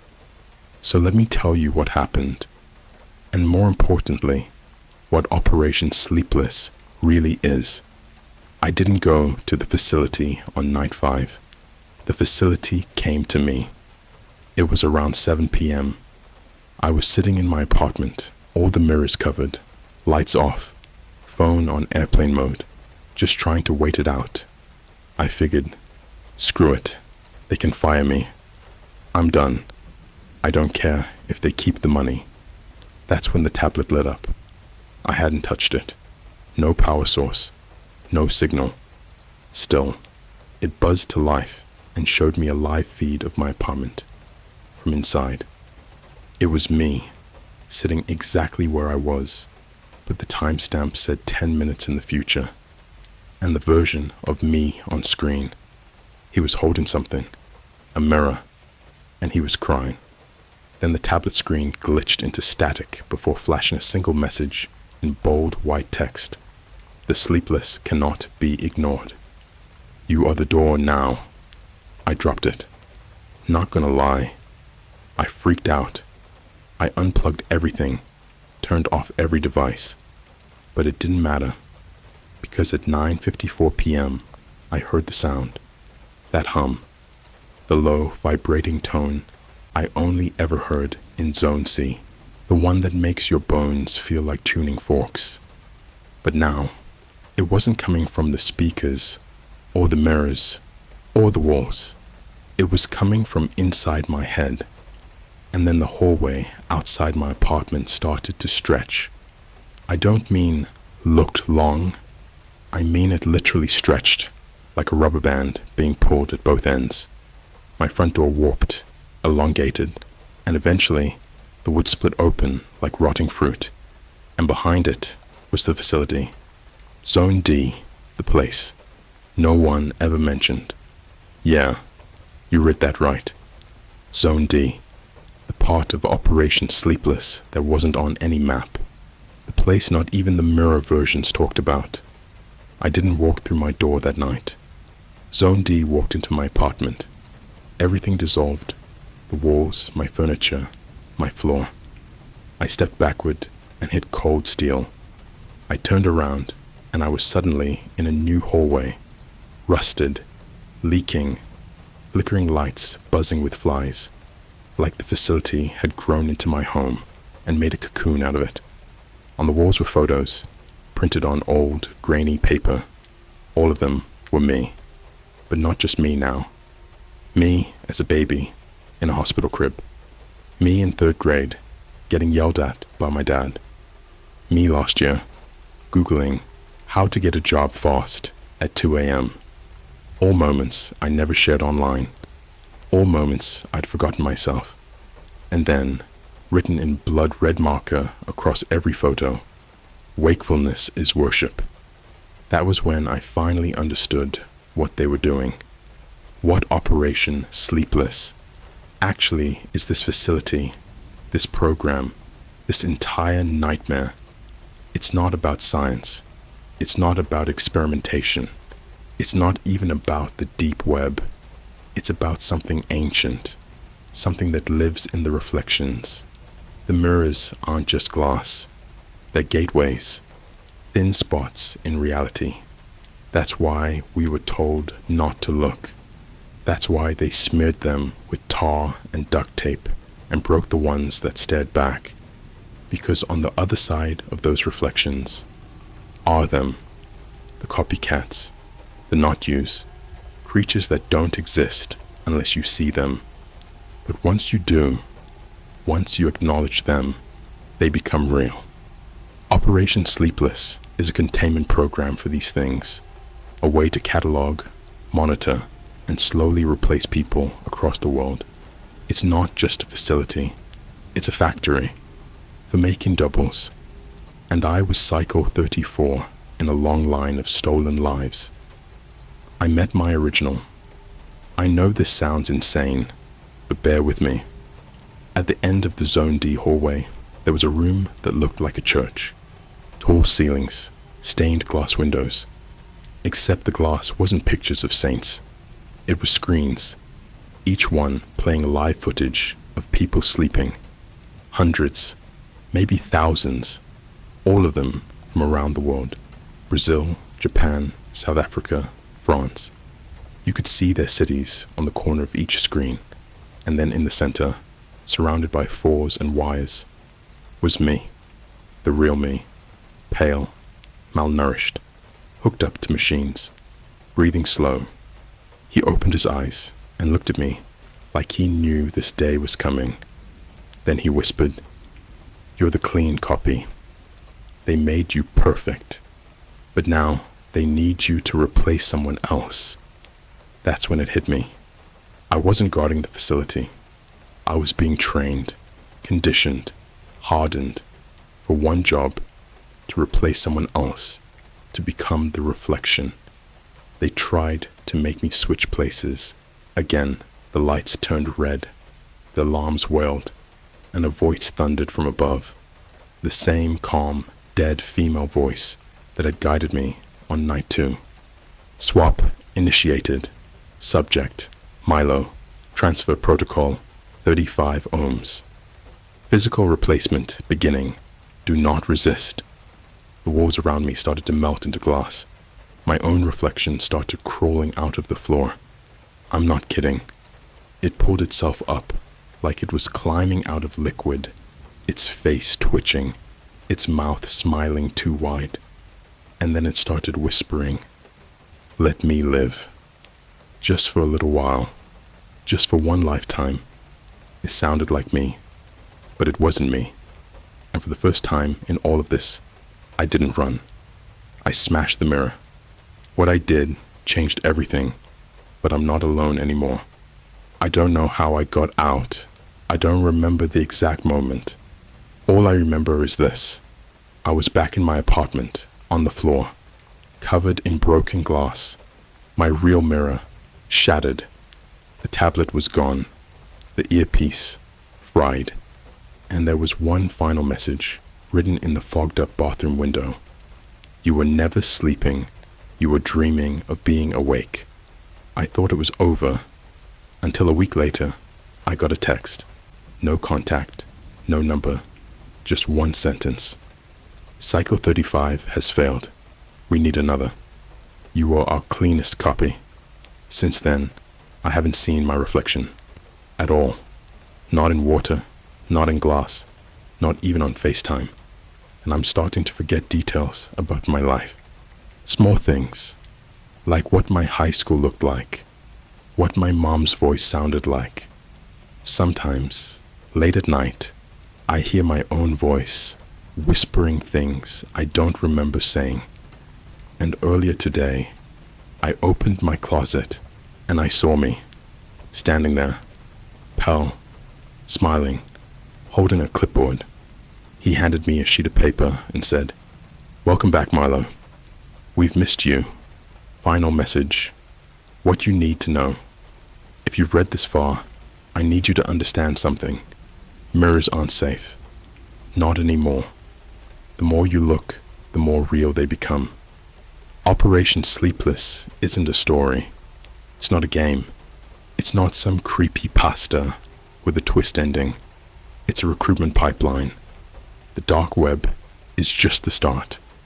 Once they find a version of you that fits the profile, quiet, isolated, disposable, they start testing, watching, preparing, until the moment they can take you out of your life and plug something else into it. Something that looks like you, thinks like you, but isn't. They don't need to kill you. They just need to replace you. So please, if you ever see your reflection smile before you do, cover the mirror, burn it, smash it, leave.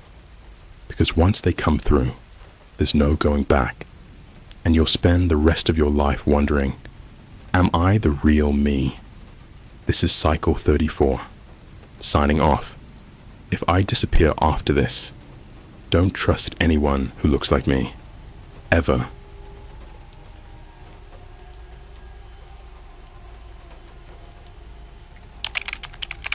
I was invited on a deep web, hidden LinkedIn website to test an AI that could predict death. It predicted mine, then showed the footage. Alright, so I've been debating for a while if I should actually post this.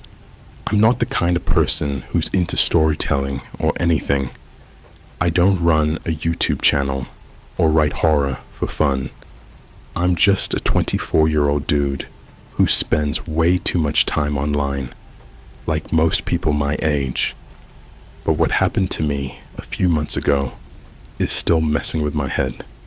I haven't been sleeping right, and I keep seeing weird stuff pop up on my phone, even though I reset it, factory wiped it, changed my number, all that.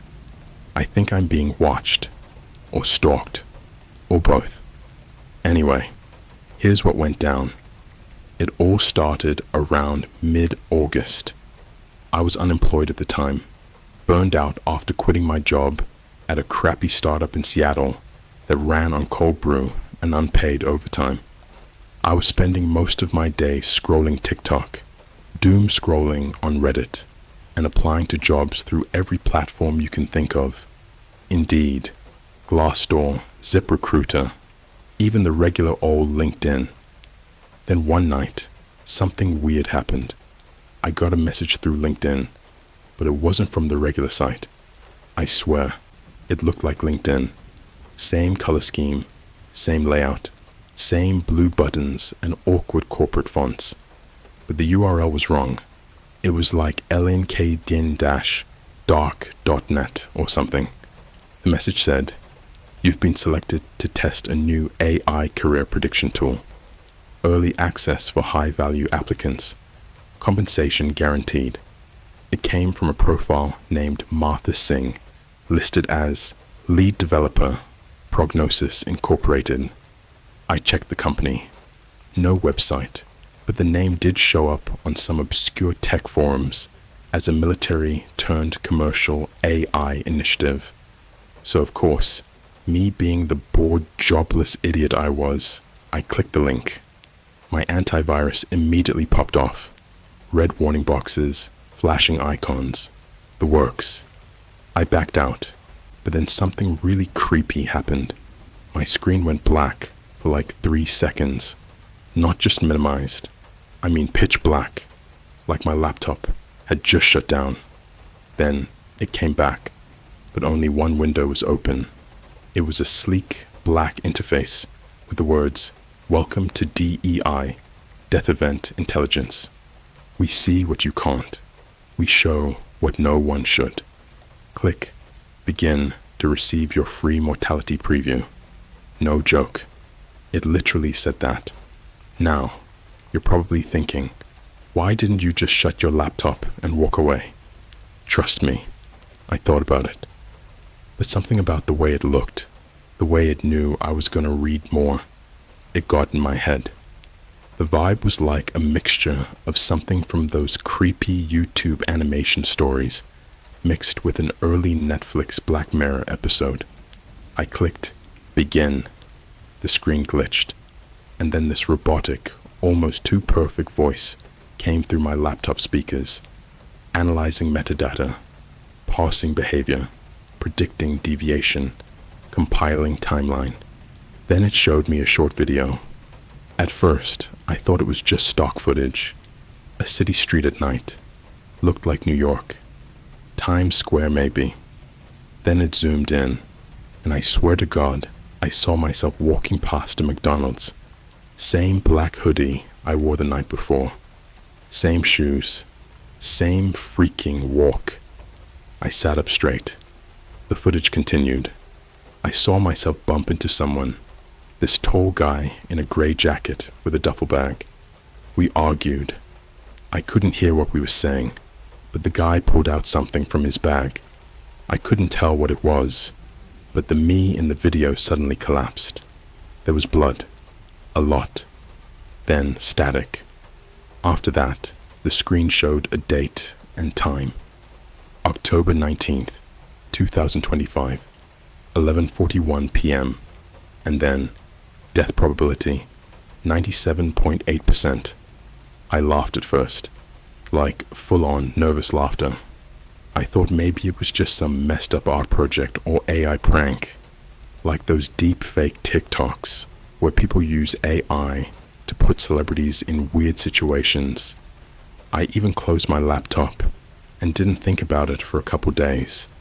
But then weird stuff started happening. First, I started getting random text messages from unknown numbers. One of them just said, "You dropped your wallet on 3rd Avenue. Be more careful." That's the thing. I had dropped my wallet 2 days before on 3rd Avenue. No one saw me. It slipped out while I was getting on the bus. Another text came a few days later. 11:41 p.m. Be ready. I blocked the number, reset my phone, even went to the Verizon store and got a new SIM card. Didn't help. Second, every time I logged into YouTube or TikTok, I'd get random ads that didn't make sense. Not real ads, just blank screens with subtitles that read stuff like, "You cannot escape your data. The footage is already recorded. You were chosen for a reason." One video even autoplayed without me clicking anything. It was just static and audio of my own voice, distorted, saying things I never said. I've never been more paranoid in my life. Fast forward to last week. I was at a Starbucks downtown, Seattle again, near Pike Place. I just needed to be around people, so I didn't spiral.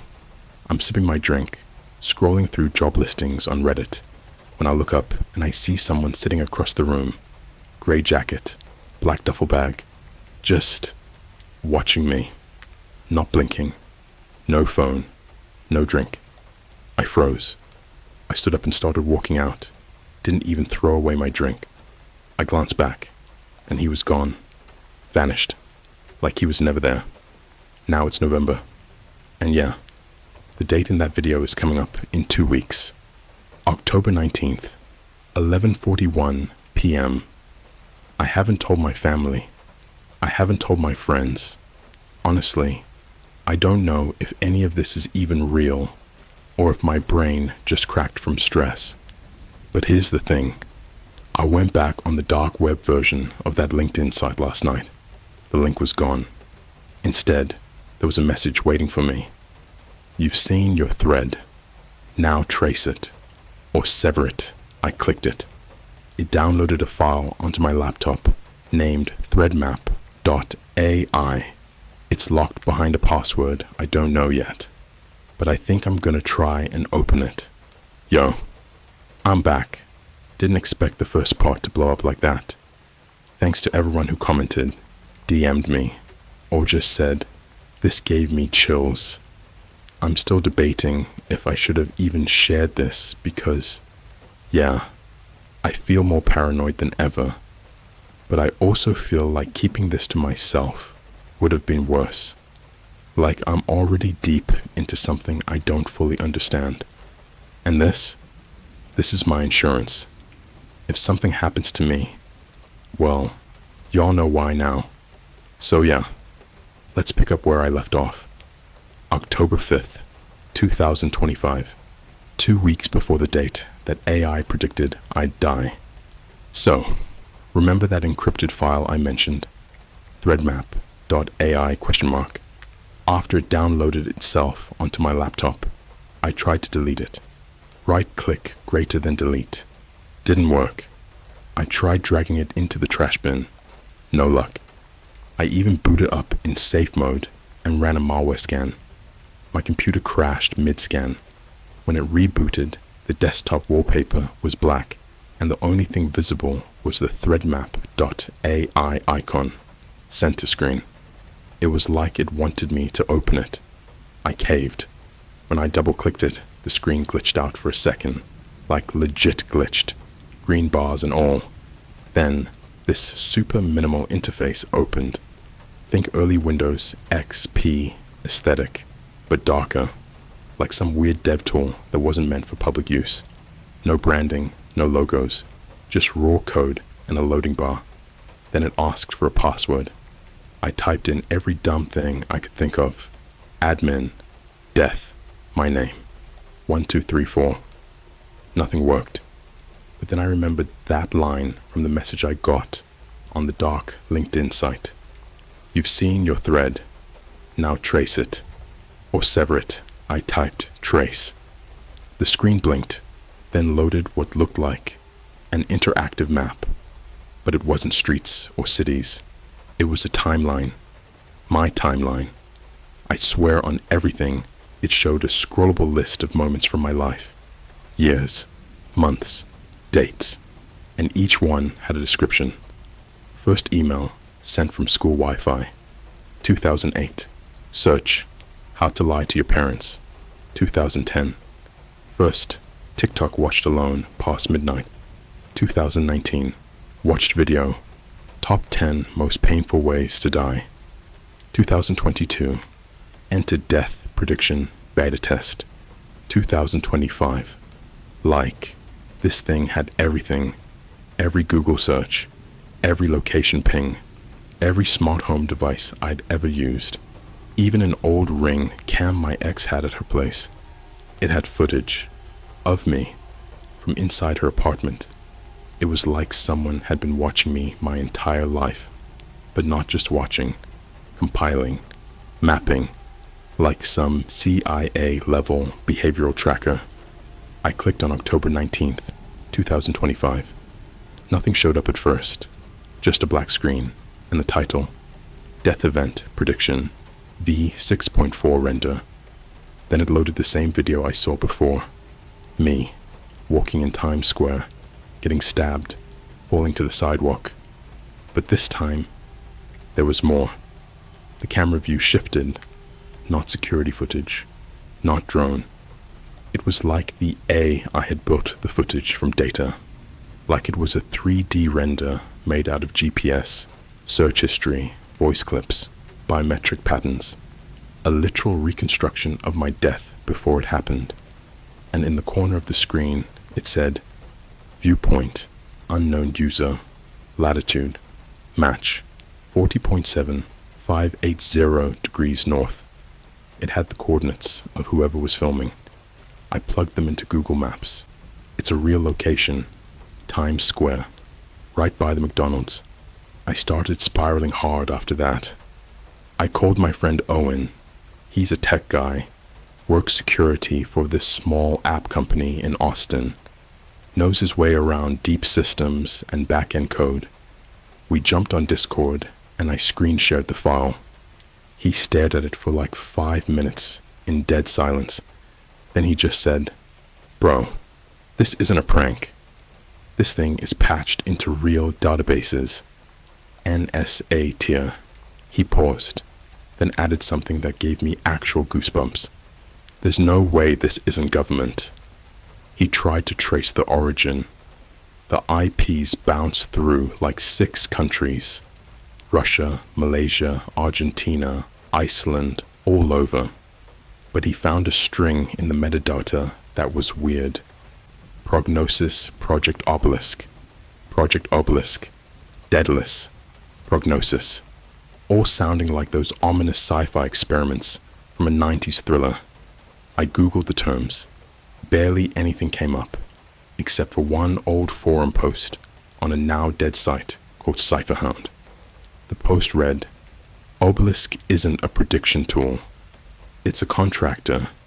It doesn't guess death. It schedules it." That's when I really started freaking out. What if this AI doesn't predict how you die? What if it's sending that footage to someone who's going to make it happen? What if that guy in the gray jacket isn't just a coincidence? October 10th. I flew to New York. Yeah, I know, sounds dumb as hell, but I had to see it for myself.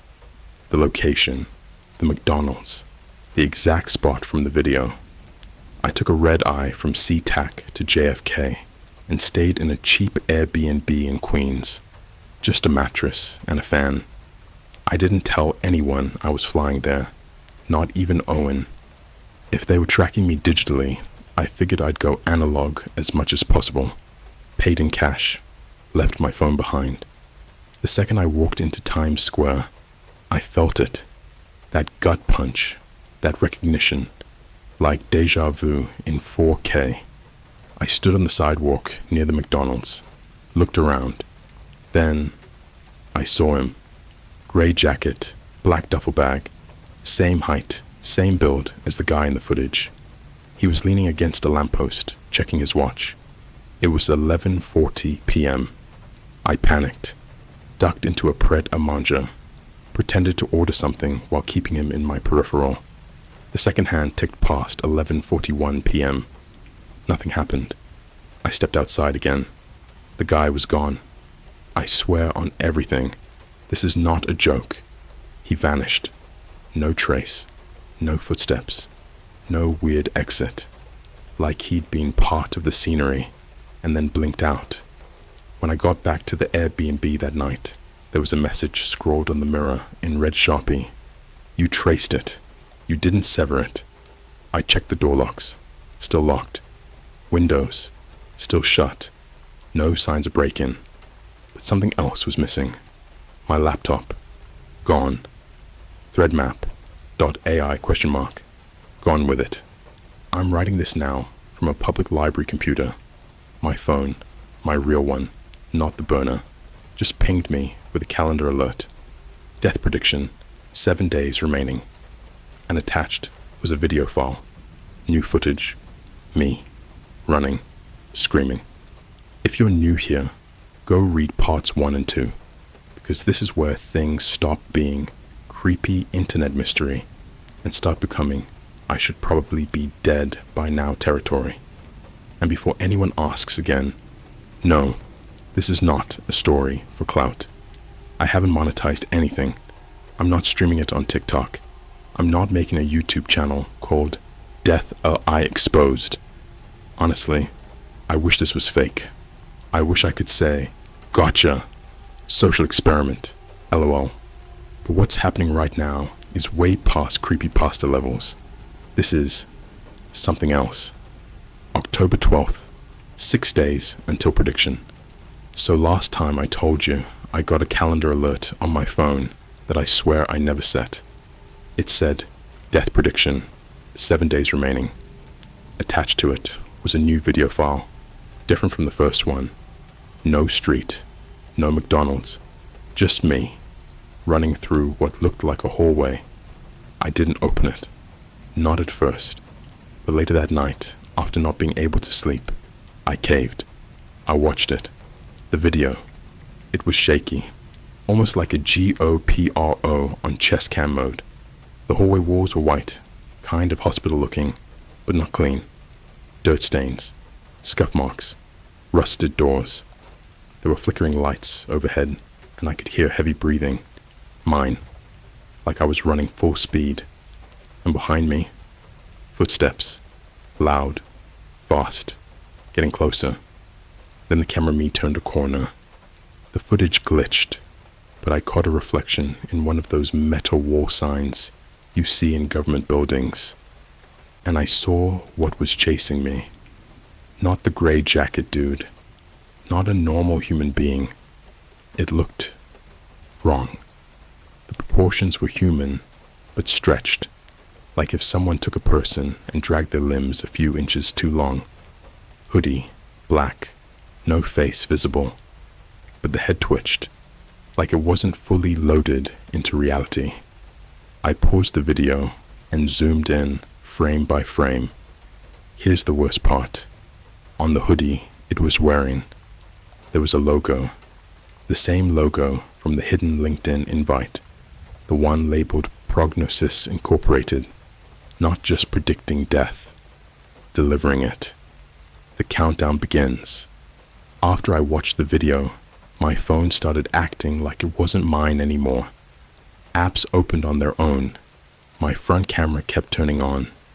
TikTok recommended only videos of people being followed. True crime videos. Stalkers caught on camera. Missing persons. Instagram. I checked my DMS. There was a new message request from a blank account with a black profile picture. It said, the footage always comes before the event. Your timeline is locking. Then it sent a second message. Stop running. It only makes the chase longer. I blocked it. It messaged me again from a different account 2 minutes later. You can't block an observer. The library incident. So, A reminder, my laptop got stolen mysteriously from my Airbnb. I was using the public library computer to write part 2. Well, that same day, something happened. I was typing, minding my own business, when this old lady sat down at the computer next to me. Not weird, right? Except she didn't log in, didn't touch the mouse, didn't even look at the screen. She just stared directly at me and said, not whispered, not quietly, 6 days left. Don't waste your breath. Then she got up and walked away. I followed her outside. She was gone. Like, impossible. Gone. I walked out 3 seconds after her. Sidewalk empty. I contacted Owen. Again, my tech friend. You remember him from part 2. I called him through a burner phone this time, and before I even said anything, he just went, "Dude, do not talk on this line. I'm already being monitored." He said he'd been digging into the keywords we found. Prognosis, obelisk, Daedalus. At first, no results. Then, something weird popped up. Not on Google, but on some old archived mirror page of a UN cybersecurity meeting from 2021. There was a classified mention of a project named Daedalus Framework, a predictive artificial intelligence used by multiple world governments, allegedly for threat mapping, not predicting terrorist attacks, not predicting war, predicting people, whether someone was going to become a problem in the future, whether someone might expose secrets, whether someone might compromise order, and if the probability score reached a certain percent, they disappeared, erased from the timeline. But the document used one specific phrase that chilled me. The system does not select targets, it selects inevitabilities. The Starbucks phone call. October 14th, 4 days left. I was sitting in a Starbucks in Manhattan, pretending to be normal, scrolling through Twitter, but every few posts were glitching, like the screen was flickering, random symbols appearing, then disappearing. No one else noticed. Then I got a phone call. No caller ID. I picked up. Complete silence for 5 seconds. Then the same robotic voice from the original DEI video. Do not attempt to alter your fate. I tried talking. It talked over me. Deviation is not survival. Deviation triggers acceleration. Then it hung up. I tried leaving the country. You might be wondering, why not just get out? Go to another country. Change your name. Trust me. I tried. Booked a one-way flight from Newark to Lisbon. Cash ticket. Alias name. I didn't even tell Owen. At TSA, I made it past security. Got to the gate. But when I scanned my boarding pass, the machine dinged and turned red. The attendant looked at the screen, frowned, then said, "Sir, it says here, you're already dead." I thought she was messing with me. She turned the screen toward me. Next to my name, status, terminated, event, logged. Before I could react, airport police started walking toward me. I ran, didn't even look back. The new video last night, October 15th, 3 days left. New video sent to my phone. It wasn't me running this time. It was me, already dead. Same gray jacket man, same duffel bag. But the body wasn't in Times Square like the first video. It was somewhere else. Looked like a hotel room. And written on the wall behind my corpse, in what I pray was red paint, were the words, "You should have severed the thread." I don't know what that means yet. But the event changed. The location changed. The timeline changed. Which means this. AI isn't just predicting my death. It's responding to my choices. It's adapting. And something, or someone, is adjusting the plan every time I try to avoid it. The prediction isn't static. It's alive. Part 4 is coming. If if I make it long enough to write it, because now I'm starting to think, maybe the AI isn't the killer. Maybe it's just the director. And the real question is, who or what is watching? And why do they want me erased from time? Alright, if you're still here after parts 1, 2, and 3, you're officially in this with me now. And before I start, yes, I'm still alive. No, I don't know how long that will last. But if the AI is still updating, still changing things, still responding to me, then that means there's still some part of the timeline that isn't locked yet. And that means there's still a chance to break it, or at least expose it. Let's get into part 4. October 16th. 2 days left. I didn't sleep. I couldn't. Every time I closed my eyes, I saw either the first video, the Times Square stabbing, or the second one, me dead in the hotel room. But the detail that kept replaying in my mind wasn't the blood. It wasn't my body. It was the writing on the wall. You should have severed the thread. That was the second time I saw that phrase. The first was on the dark LinkedIn message. So what the hell does severing the thread mean? The I told me I traced my thread, but didn't sever it, which means there is a way to break it, and I think someone out there figured it out. The forum post, I went back into the darknet using Tor, not through the browser this time, but through one of those stealthy .onion-based tunnel sites Owen gave me. I started looking up everything connected to the Daedalus project, prognosis, and the phrase thread severing. Tons of nothing. Fake conspiracy memes, paranoia dumps, people who thought their toaster was spying on them. But buried deep in a 9-year-old archived thread on a site called Crypchasm, I found a user named Threadcutter who posted this. The AI doesn't predict death, it allocates it. Every user is a node in a thread map. The only way out is to sever before the event is locked. If you see the footage, your thread is already in play. Someone replied, "How do you sever?" The user answered, "You have to remove your data from the map, not delete it. Erase your existence from the system that predicts you." That was the last post the user ever made. The account was deleted 6 hours later. Not banned, not inactive, deleted by admin. I contact Owen. Again, I sent him the screenshot. He called me instantly. His first words, "Dude, you need to listen to me very carefully." He said that if this kind of AI is real, then it's not just searching my data. It's sourcing me from every platform, every database, every credit bureau, every camera, every smart device. Severing the thread doesn't mean going off-grid.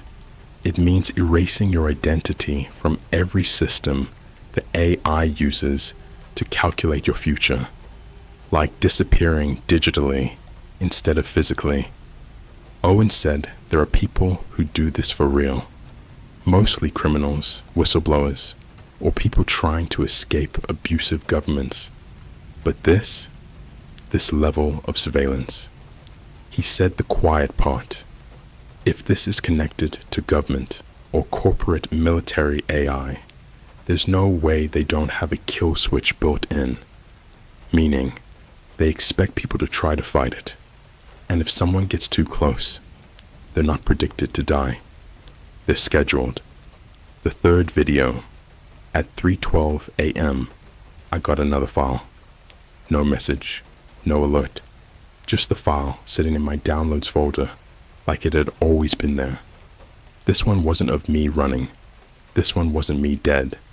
This one was different.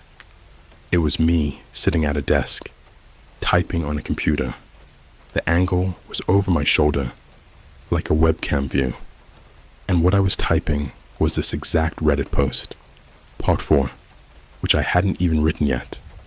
but the footage was time-stamped. October 18th, 2025, 11:02 p.m. That's tomorrow. Meaning, the A. I already knew I would write this. Meaning, I'm not changing anything. I'm still inside its projection. Meaning, I haven't severed the thread. Yet. The man in gray. Update. Remember the guy from Times Square? I saw him again. Not in person this time. On TikTok. A random video on my For You page looked like one of those NYC street interview clips. But the moment I saw it, I froze.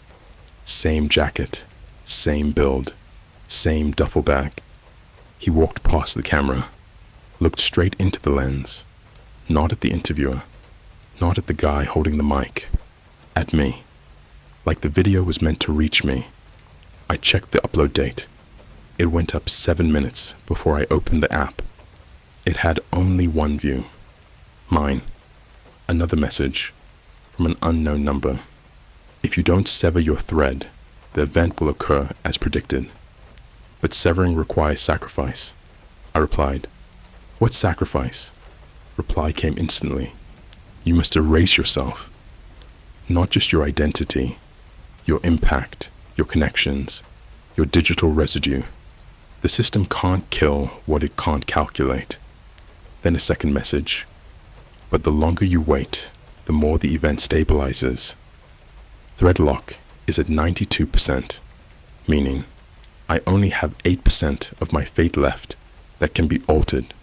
So yeah, the clock isn't just ticking, the code is finalizing. So what now? I've got less than 48 hours. Here's what I know. The AI logs everything I do, even the choices I haven't made yet. The prediction changes when I change, meaning it adapts. Someone or something is controlling the human part of the process, the deaths. Severing the thread seems to be the only way out. It requires erasing everything that ties me to data. Owen suggested something insane. If the AI can't track your decisions, it can't anchor the event. Go analog. Burn the last link. Meaning, no phone, no internet, no identity, no biometrics, no bank records, no addresses, no social security, no facial recognition.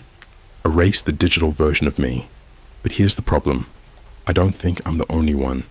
Because earlier today, I got one final message. Thread 521,291 unstable. Multiple deviations. Event may recalibrate. Other threads in danger. Which means there are other people out there who got invited. Other people who clicked. Other people whose deaths are already mapped. I wasn't chosen randomly. I was selected.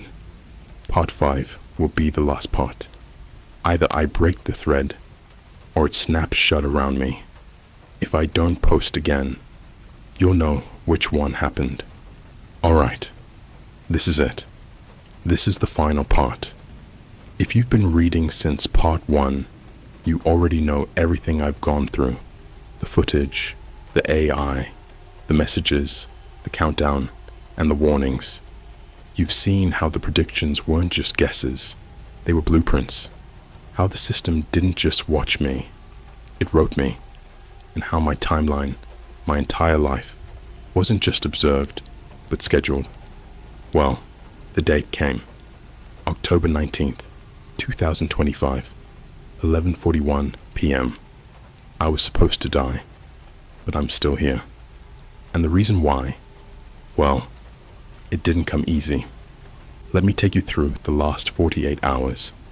October 18th, the day before, I was staying in an abandoned Airbnb I broke into. I couldn't risk using anything connected to me. No Wi-Fi, no cards, no devices. I left my phone in a river near a pier in Brooklyn and burned my last hoodie in a trash barrel like some movie character trying to disappear. I covered every window with towels. My only light was a flashlight. I used cash I got from selling an old gaming console to buy some food, a burner laptop from a guy who absolutely should not have been selling one, and a flip phone. And that was it. That was me. My new version of me. But the problem was, the AI still found me. Even offline. Even anonymous. I booted up the burner laptop, didn't log into anything, didn't connect to Wi-Fi, and somehow, threadmap.ai was already there. This time, the icon didn't ask for a password. It just opened, and the screen was completely different from the first time I saw it. No black interface, no robotic commands, just a single question. You are at the edge of the thread. Sever, and 2 buttons. Y-E-S-N-O. The weirdest part, I couldn't click either. The mouse didn't move. Keyboard didn't respond. It was like the A I was asking, but not letting me answer, like it needed something else first. What does it mean to sever a thread? So let's back up. If you've been following, you remember what I said in part 4. Severing the thread means removing everything the AI uses to predict you. Not deleting accounts, not ghosting your socials. I mean erasing the entire existence of your digital self, your photos, your face, your patterns, your memories. That's what ThreadMap is. It's not just a tool, it's a digital DNA chain. But I learned something else. The moment you see your footage, the moment the AI shows you your death, it locks your timeline into an active prediction model.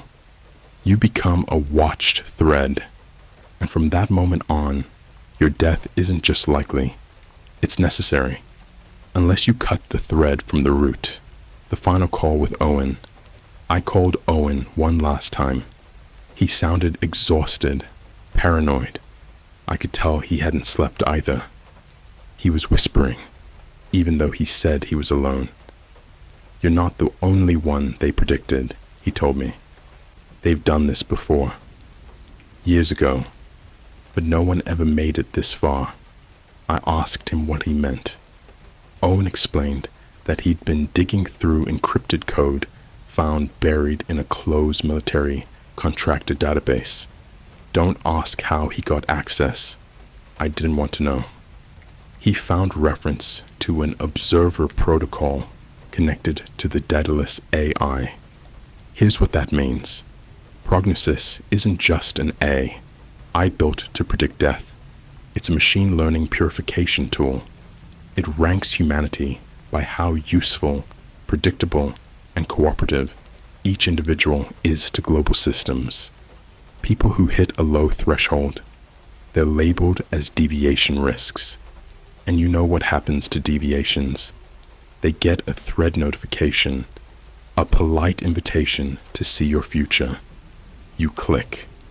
The AI observes you, predicts the most efficient way to remove you. And then, it builds the event. It assigns the footage. It sends the footage back. It makes you watch your own execution, like a spoiler, like a courtesy, like it's giving you a choice, even though the choice is already made. October 19th, the day I was supposed to die. I didn't run. I didn't hide. I went back to the location from the second video, the hotel room. Room 805 at a random no-name hotel in Manhattan. A place I'd never been to, but somehow I knew I had to go. I broke into the room around 9:40 p.m. Everything looked just like in the footage. White walls, old TV, green carpet, mirror cracked in the corner. I sat on the edge of the bed, waited. 11 p.m. Nothing. 11:15 p.m. Still nothing. 11:38 p.m. My burner phone lit up. New footage received. File name, event_final_render.mp4. I opened it. It was me, sitting in the same hotel room, same bed, same clothes, same flashlight. Only this time, the door opened behind me. Gray jacket, duffel bag. I turned around, on the screen, and got up to run. But the man grabbed me, slammed me against the mirror, and stabbed me. I fell. The light flickered. Blood soaked the carpet. Timestamp 11:41 p.m. Then the screen glitched and paused. I looked at the corner of the screen. This time, it said, Threadlock, 100%, finalized. I was supposed to die right then, but I didn't, because I'd figured it out. The real trick to severing the thread. Ready for the twist. It wasn't about deleting data. It wasn't about hiding. It wasn't about running away or disappearing. It was about taking control of the narrative. The moment the AI sends you the footage, it assumes you'll behave the way it's mapped, that you'll panic, that you'll run the script, that you'll do exactly what leads to the footage becoming real. But if you refuse to play the part, if you stay in the room, if you face the moment, if you deny the footage from playing out, the system doesn't know what to do, because its prediction breaks and the thread severs itself. At 11:42 p.m., the file on my burner laptop disappeared. The laptop bricked, hard shut down, and then silence. What I think happened. I think the AI is part of something way bigger than we understand. I think governments and corporations are using Daedalus to simulate futures, and anyone who threatens that future gets pre-removed. But it's not flawless. It still relies on human behavior, patterns, predictable fear, and if you throw that off just enough, you become a blind spot, a ghost in the code, a severed thread, the aftermath. It's been 2 weeks. I haven't gotten another message. No more videos, no texts. Owen's gone dark. His number doesn't ring. His email bounces. I think he severed his thread too. Or maybe his didn't cut clean enough. But me, I'm still here. And I did one last thing. I uploaded every piece of the story, the screenshots, the footage, the data I collected, to an unlisted site on the dark web. I titled it threadlog_001. Status: survived, because I want this out there. If someone else gets the invite, if someone else gets the footage, I want them to know you can survive, but only if you stop playing the part. One final message: if you get the invite, don't ignore it, don't delete it, don't click it unless you're ready. But if you do, and you see your death, remember this: you were never meant to live inside someone else's story. Sever the thread. Write your own.